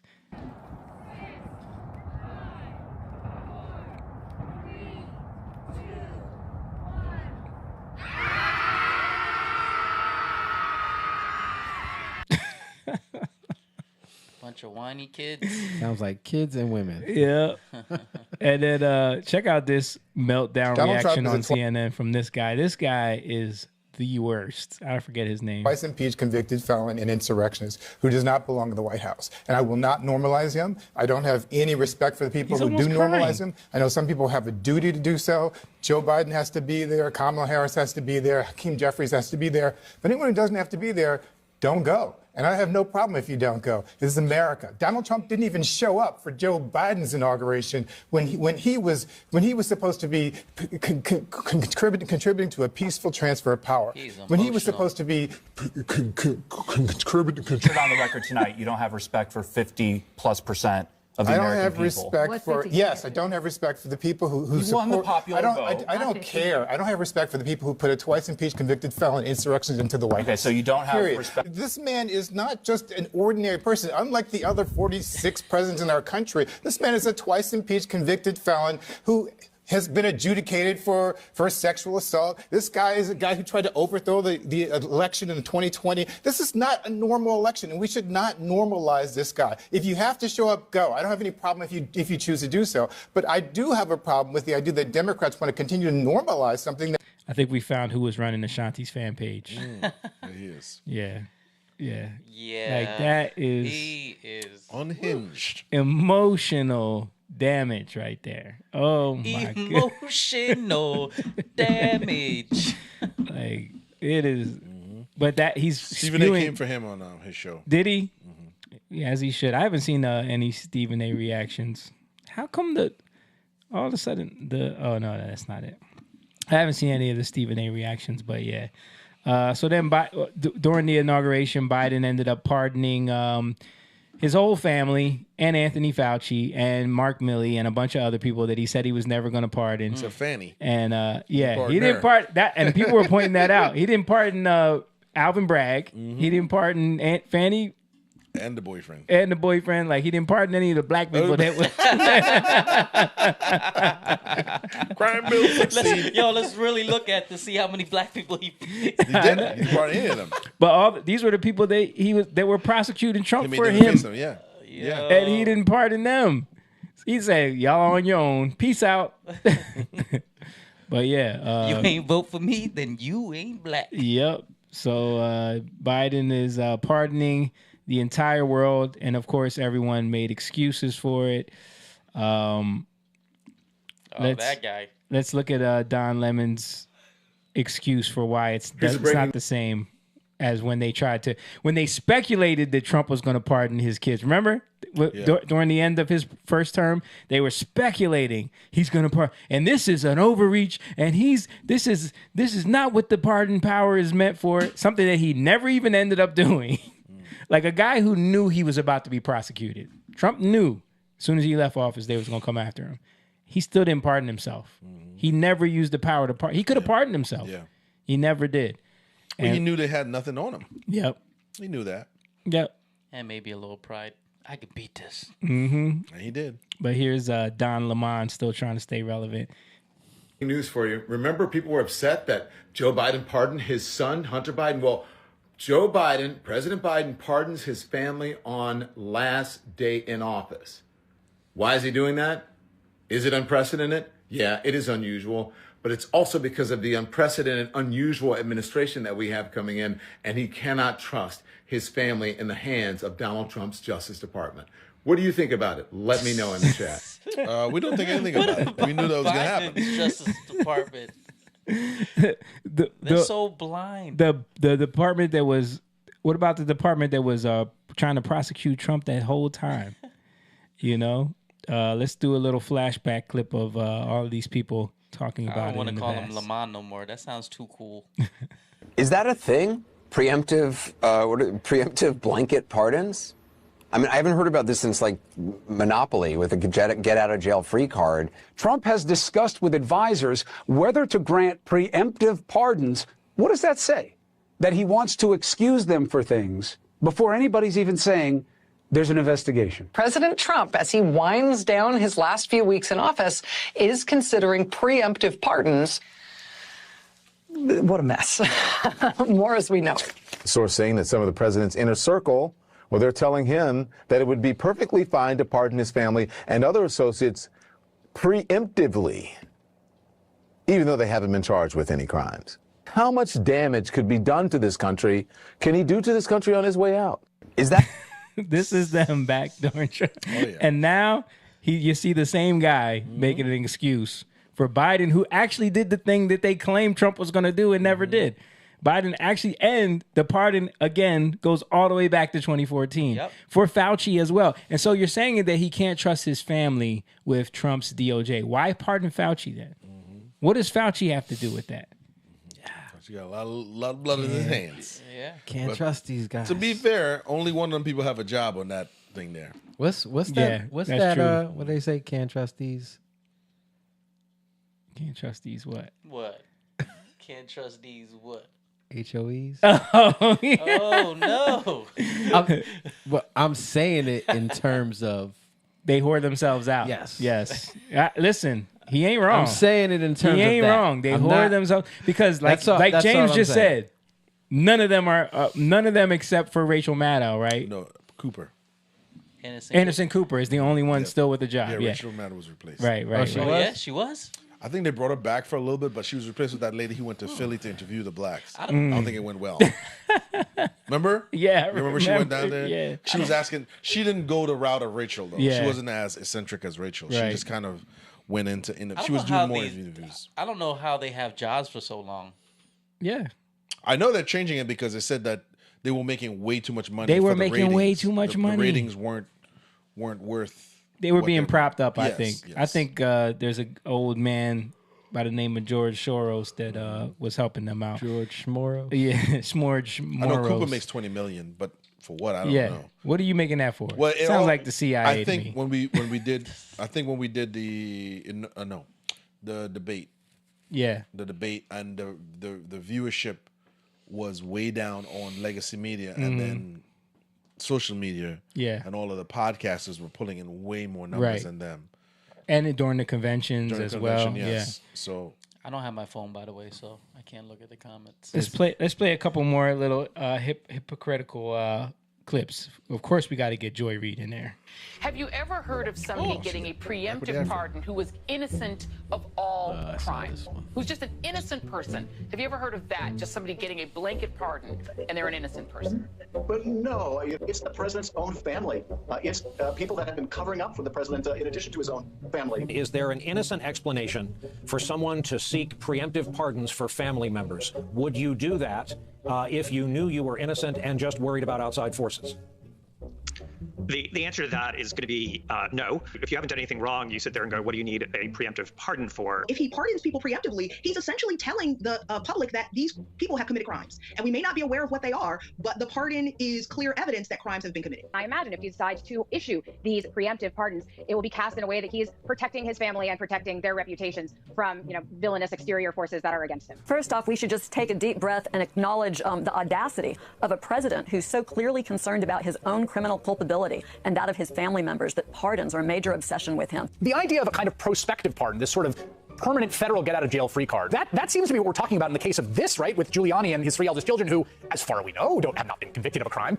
Maybe they've committed a lot, and they don't want to face action. I don't know. It's weird. I wouldn't ask for a pardon. I don't think I deserve one because I don't think I've done anything criminal. But, where does that come from, that concept that you can just kind of wave your magic pardon wand? We have Tish James, we have Xavier Becerra. Mimi Rocha is literally my DA in my town. There will be opportunities to prosecute these people, regardless if they abuse the pardon power as they are thinking. Hopefully, Ellie, there will be a skyfall on this entire crime family, and there will be another day for them to die. The president It's so amazing to me how much they're talking about Biden and they think they're talking about Trump. And the funny thing If you is, didn't know, you would think they were talking about Biden. They're having these long panel discussions about a leaked, maybe possible discussion that he had with someone about pardoning these people that he never even ended up pardoning, but something that they heard from us. You know how they always have these sources. Now, Biden has actually done it, done the most unprecedented sweeping pardons we've ever seen in presidential history. They have all the excuses in the world and have nothing. There's nothing wrong with it. And he had to do it because it's Trump's fault. Can't trust these. I'm not gonna say it, but garden tools. Can't trust them. These tools ain't loyal. Yeah, so we have that with the Biden pardoning a bunch of people. And then let's get to these videos you sent me, Jake, and then we'll wrap it up. So the first one was this Instagram video. I'll just pull it up. Can you pull it up, Lise, please? Jesus. Prove the resurrection scientifically? Well, I don't think the issue is science. It's quite difficult to prove anything about a person or event in history. I think you need to understand the difference between the scientific and legal method of determining truth. Well, what do you mean? Well, the scientific method is based upon showing that something is true by repeating the event in the presence of the person questioning the fact.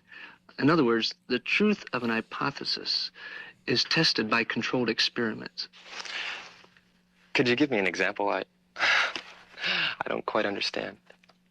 Yeah, well, let's say I say ivory soap floats, and you say I don't believe it.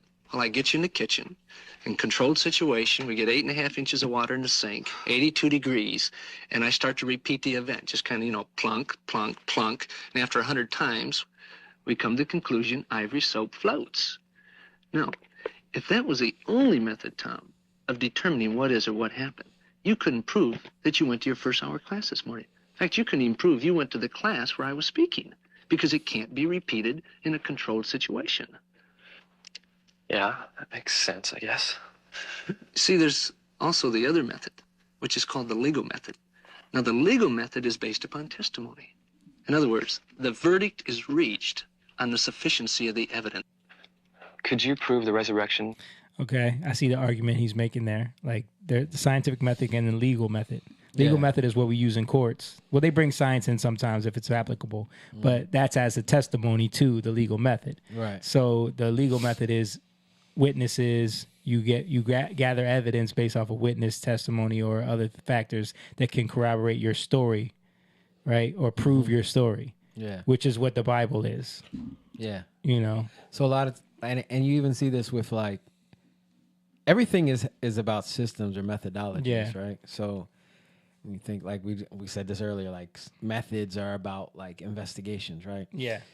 And you've seen this with Billy Carson, like when he had the debate Wes Huff. Yeah. He asked him, well, what's your methodology when you research these things? And he kind of didn't even know what I go to the places. And Yeah. Like he didn't really I go to understand. Talk to the locals. Yeah. Which, fine. If you don't have one, that's cool. But the problem is like, if you don't have a methodology that actually works, or if you're using the wrong, everybody has a methodology, right? You're always going to have it. Like, but the problem is if you haven't like fleshed it out, you could be doing a lot of things that are actually detrimental to figuring something out, right? So you can't like, how can you, like if you use a scientific method, and I think they go into that for the resurrection, like you can't redo the resurrection. Yeah. You know what I mean? Like how do you can't do that scientifically. Right. You know, it wouldn't work. Yeah. So that you would have to do it in the legal way where you go on the basis of testimony. Right. And So, other evidence, like, you know, we have the Shroud of Turin, which is turning out to be. It seems like it's Mel becoming- Gibson was talking about that on Joe Rogan. I was Yeah. actually going to show that clip last week where he Joe Rogan was amazed with like how this thing is starting to become like real. Yeah. And so when you look at these things, you have to use the right methods. Mhm. And then you start to come about with, okay, this makes sense. Like faith is not blind. God does not expect us to believe in him blindly. Right. Jesus says it. If you don't believe in what I'm saying to you, believe in the works that I do.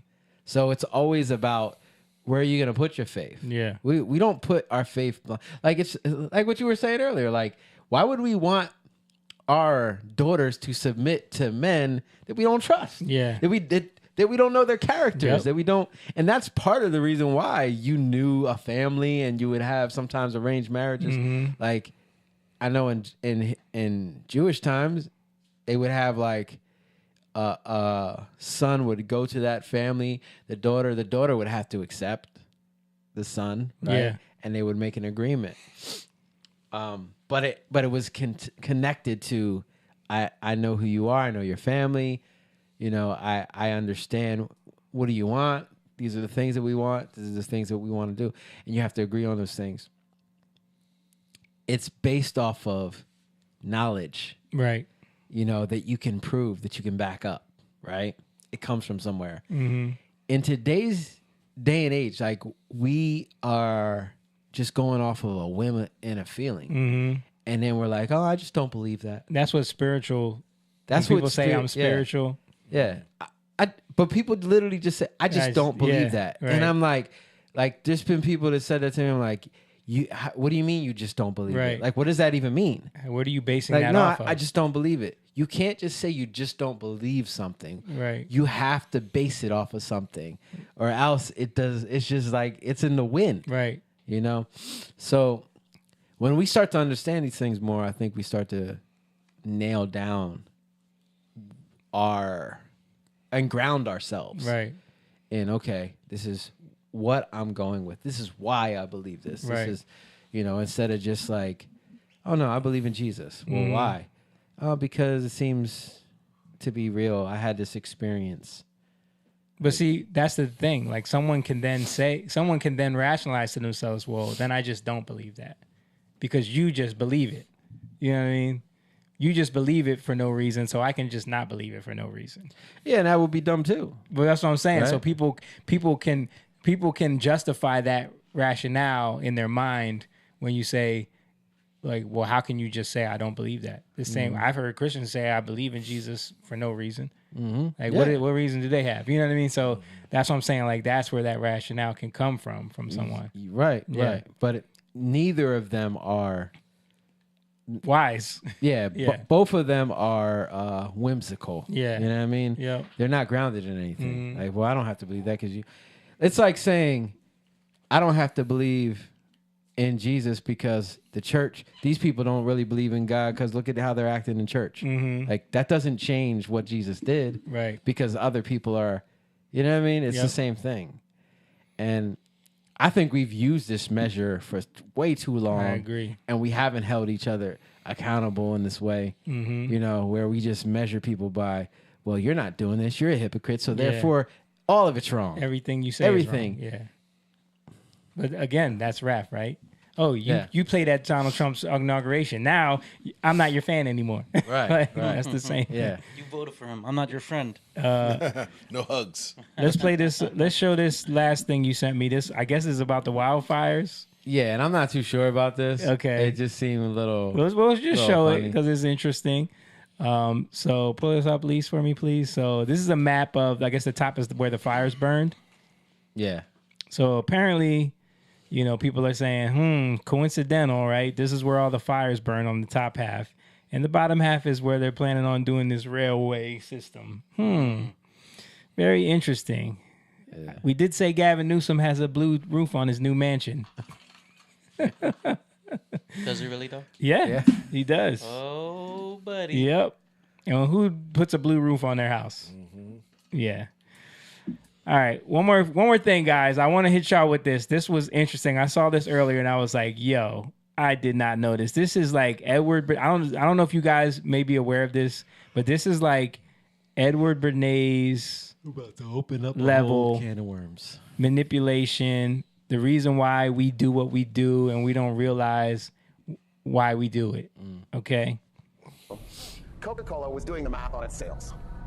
I believe by that point it already abandoned the cocaine content. It was just cola at that point. This was like the early 1900s. Think about this, like 1920 or so. It says 125 years ago, but I think even earlier. Yeah. By the way she's dressed. Yeah. Coca-Cola was doing the math on its sales. I believe by that point it already abandoned the cocaine content. It was just cola at that point. But once you name something cocaine cola, how do you ever walk back from that? You know what I mean? It's too good of a name.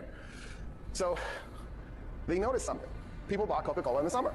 A little bit in the fall, a little bit in the spring, not in the winter. People didn't think of it as a winter drink. So the Coca-Cola advertisers were like, well, wouldn't it be great if we could somehow trick people or convince people or talk people or coax or whatever, brainwash people into drinking Coca-Cola in the winter too. So here's what Coca-Cola advertisers came up with. Sounds like they hired Edward Bernays for this, by the way. They thought, what if we somehow worked Coca-Cola into Christmas? Now, I know what you're thinking, Christmas is such a big deal. Not back then. Back then, Easter was the big deal. Christmas was important. People would go do Mass to commemorate Christ's birth, but everybody's born. The real interesting thing is to be killed, executed, and then come back 2 days later. That's fascinating, which is why people had focused on Easter. So what the Coca-Cola advertisers did was, they found a saint who was about to be decanonized, Santa Claus. The Catholic Church, he hasn't performed a miracle in a while, let's unemploy him. They grabbed him, they merged him with the story of Saint Nick, and then somebody got inspired. And the inspiration was to merge him with Kris Kringle. Kris Kringle was a Danish thief whose job in the day was a chimney sweep. He could pop his shoulders out and he could fit down a chimney. He would rob your house and then work his way back up, but you'd have a clean chimney. And they merged this together, but they then took St. Nicholas out of, he was usually portrayed as a skinny young man in green and brown clothing. They stuck him in Coca-Cola colors, red and white. They even decided to give him some pink in his skin to keep the Coca-Cola colors going. So they made him an old man so he could have white hair. And then they stuck him on the bottle. That's why periodically you'll see Santa Claus on a Coca-Cola bottle or a Coca-Cola can around Christmas time. Because they made him up. And they transformed Christmas.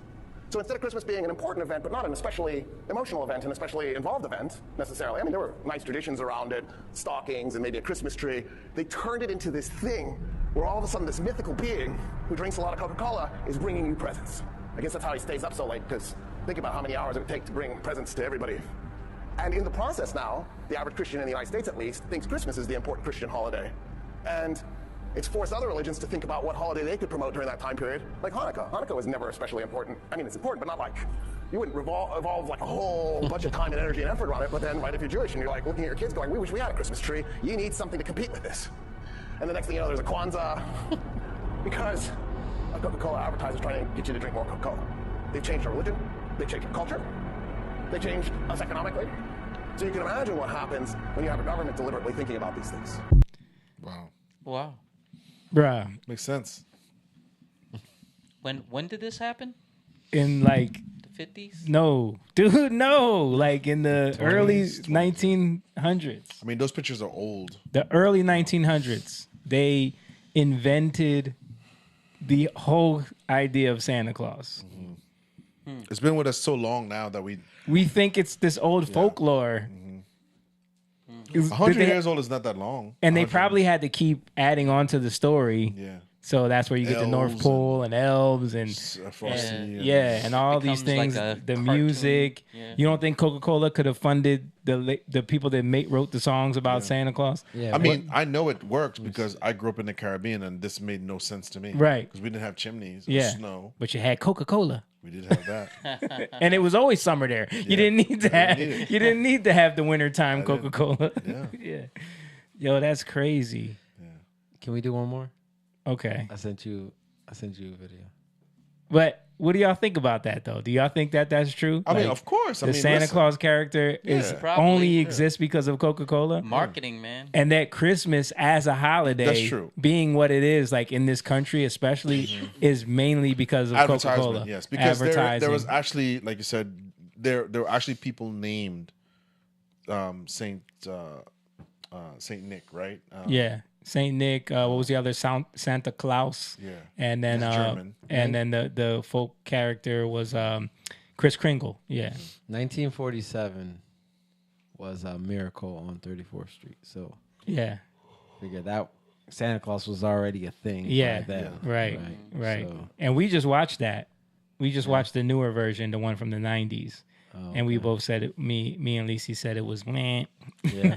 Yeah. Because the whole concept of the movie is him like trying to convince everyone that he's Santa. He's going in the front of a judge to pitch that he's Santa Claus. I never even saw it. Yeah, it's I've like seen it. It was meh. yeah, Yeah. but yeah, that's just crazy to think about, like how we've all been manipulated into loving Christmas this much because of Coca-Cola. Yeah. Coca-Cola. Like everything we think we know usually comes back to some kind of propaganda, marketing, money, these corporations. The devil. Man, it's crazy. All right, let's play this last clip. Oh, I saw this. Okay, let's go back to it.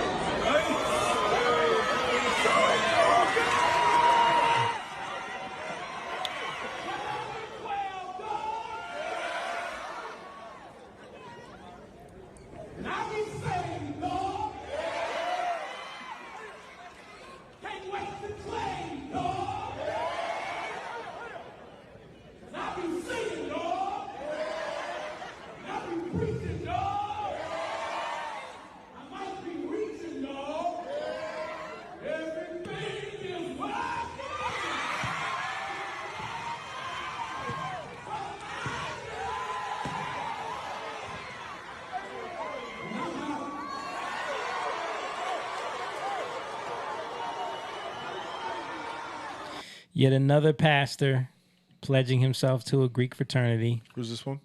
William Murphy. Oh yeah, I mean he was before. Omega Psi Phi though. He just pledged. Just pledged. But he's been advocating for Mhm. in his show in his church. You see pledge. You see the Q Dogs, the Eastern Stars. You see them in there. It's just crazy. Like even him at the beginning, like doing all that. Yeah. Like it blows my mind that they just go right into this stuff and they think there's nothing wrong with it. That's what culture will do to you. You know, when you just think it's just accepted. This is what we do. Yep. That's what culture will do to you. Mhm. You think Just show.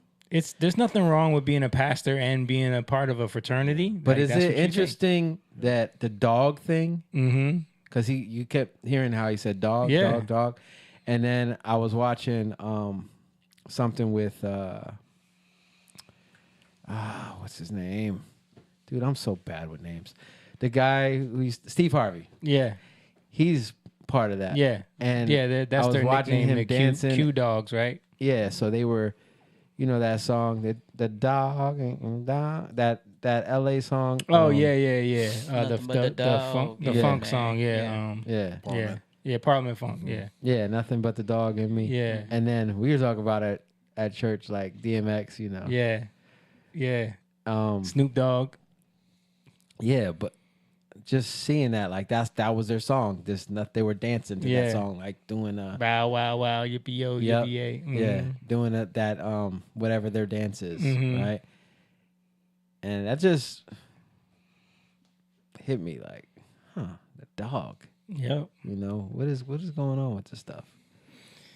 You know what it is. We talked about it at church. What that dog is. You know, that's that wild mentality. That's that wolf. You know, Wolf in sheep's clothing. Yeah. Yeah, but That's the crazy. fact that you have to do this stuff. That's how they get And when ahead they now. do it, then they're like cheering. Yeah. Like when he's doing it, they're cheering him on. Mhm. You know, now he's accepted. Yep. Now you're one of us. That's one more to of do us. that to me more than black people's emotional tie to the Democrats is actually, if you really go into the study of it, it's the people who are screaming the loudest are really members of sororities, fraternities, Yeah. frats. They're the gatekeepers. They're the gatekeepers. That's Yeah. really what it is. It's They not get all the I positions. I think, to be honest with you, the average black person who isn't tied to that is done and fed up with the Democrats. Mhm. It's the people who have been entrusted with this title. They're the gatekeepers, and they keep these phony. Because if you look at it this way, how do these people benefit? Steve Harvey said it. The Q Dogs run radio. Yeah. Right. So their Eastern power Stars lies marketing. in them. Their power lies in that. The Democrats being in power empowers them. Empowers them. Yeah. And that's what it is. It's a favor. And where did they get that from? They got that from the white elites. Mhm. Not to throw race in there, but I just want people to understand where did they didn't come up with this on their own. Mhm. They're not a bunch of Greeks because they love Greek anything. They got that from the Don't even fraternal like Greek orders. Right? Don't even like all that seasoning. Right? So they got that. That's an order. That's a system in place. That's earthly principalities. You know, we talks about principalities and powers. This is an earthly version of that.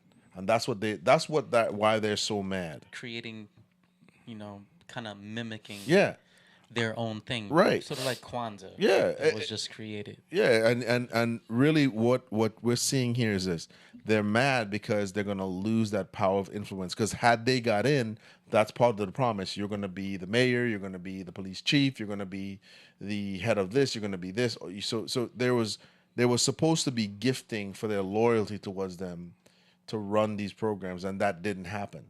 So if they can go out and get angry, but there is, because I just always think, man, if you work hard and this is true, but in the world it's different. If you do work hard, yes, you will be rewarded, but there's a certain ceiling that you cannot hit with natural man.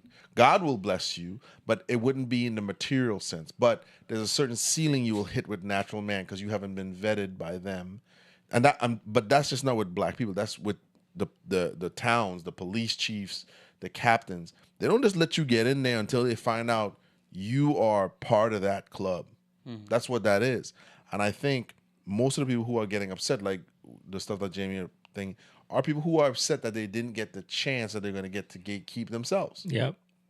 That's what that is. But when you go talk to the average black person, like CNN was doing they're shocked because they think that's monolithic. They think black people are like that, but they realize it's the gatekeepers who are telling them to do that, like the Charlemagne's, like the Stephen A's. And it's not working. It's not working. Yep. It's not. And I think that's what we're seeing, another shift in that culture too. And I think these pastors, all of this stuff is getting exposed now. Yeah. All this stuff is getting pushed back against. Right. It used to be accepted. It used to be. The original was Stephen Darby. He died, but he was the first black pastor that I remember in the early days of YouTube exposing the black fraternal gatekeepers that were giving this order from the elites of that time, the Rockefellers and all the stuff like that. They were giving that to keep them in control. You know what I mean? Including Martin Luther King. You know, he was a Morehouse man. That's true. You know, you're giving your marching orders. Yep. And again, it is let me use this word again. It is a smart method. Don't mention Chick Rick when you think about it. It reminds me of that one time. Remember that thing you was telling me? Easy, Chase. It is a smart method because it's a scheme to get everybody to fall in line. Yeah. Right? Yep. And what are you using? You're using validation. Yeah. Right? Yeah. And you saw it. Remember when we watched the thing? Did we do that on here? What? The guy who got delivered from the young man. Yeah, we did show that. But it was with the gay pastors. Yep. Mm-hmm. Yep. And he that's another thing too. Yeah. He was he said that he was watching this grow up and he saw that these people that he knew, that he looked up to growing up, were a part of these fraternities. So he went into it. So it's that same type of honor thing, right? You're thinking prestige, honor, right? That's how it was presented. A certain validation, you know. Well, they probably look at it like these people are successful. They look up to them. Right. And I want to be like that. Successful too. Yeah. And then when you start looking at, there's another aspect of it too. I saw a video of the Q dogs walking around with their butt showing in some weird dance. There's a lot of weird stuff there. They were. I mean, it's demonic in Right. general. Yeah. Right. What? It's like the hazing guy. They've only slowed down on the hazing part of it. This is white. Someone and black. died. A bunch of people died. Yeah. In the white fraternities and the black fraternities. Yeah. Because it's goofy. Yeah. They go too far with it. You know what I mean? Yep. But this is the thing. It's a humiliation ritual. But when you look at it from the political spectrum, you're going to be part of this only if we can trust you and you're vetted that if we give you these positions, you're going to do exactly what we tell you to do. They don't want free-thinking people in there. They don't want that. And this is the trick that Kamala Harris played on black people, specifically black women, is the whole, I went to HBCU, so I'm one of you, right? Yeah. And she was able to come in and kind of prove that was it. She just went to HBCU, but after that, we have never seen her involved with anything up until now. And we won't now. No. She's done. When she was elected in California, she was Indian, right? You know, and no one can call into question it because she had this tie to them. Mm-hmm. And it's like once you've been vetted by them, and by the way, there's plenty of white people who've gone to HBCUs. Yeah, all different races, Asians, all different. None of them tied to like black Donald people. Trump. What? See, I knew her as Indian. All of a sudden, she's black. Hey, go ahead. I'm half Indian, just like I've never claimed that. Right. You know, I love Speaking my of Indian heritage, but Donald Trump and gay pastors, did you guys see the prayer this morning Oh, my where that goodness, I saw Episcopalian What? pastor, No. lesbian pastor, did a prayer this morning and was talking about Trump needs to be accepting of trans people and illegal immigrants, like in this prayer. Like it was crazy. It wasn't a prayer. It was. And what was this for? They were blindsided. You could see Trump and Pence and JD Vance's face. Vance wasn't even paying attention at first, and then she said, "Oh, this was at the inauguration." He looked up like, "What is going on?" I gotta pull it up real quick. You gotta watch these mainline churches. Man. It was an Episcopalian church, I think. Yeah. Let me see. Prayer. Pissing off people. What they doing? Let me just see if I can find it real quick. Yeah. Gay, lesbian, and transgender children in Democratic, Republican, and independent families. Look at their faces. He's looking at his wife like. And the people who pick our crops. This was inauguration?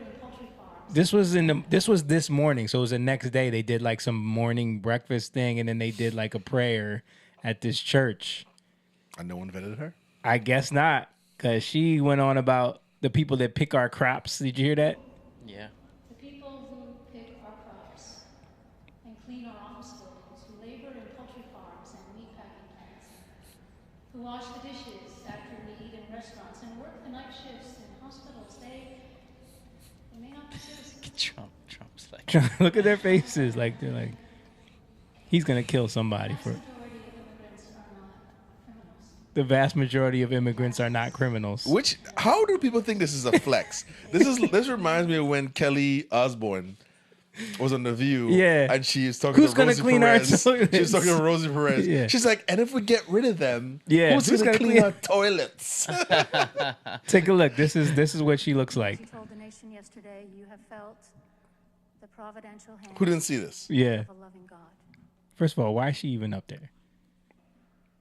In the name of our God, I ask you, What's the name of your God? have mercy upon the people.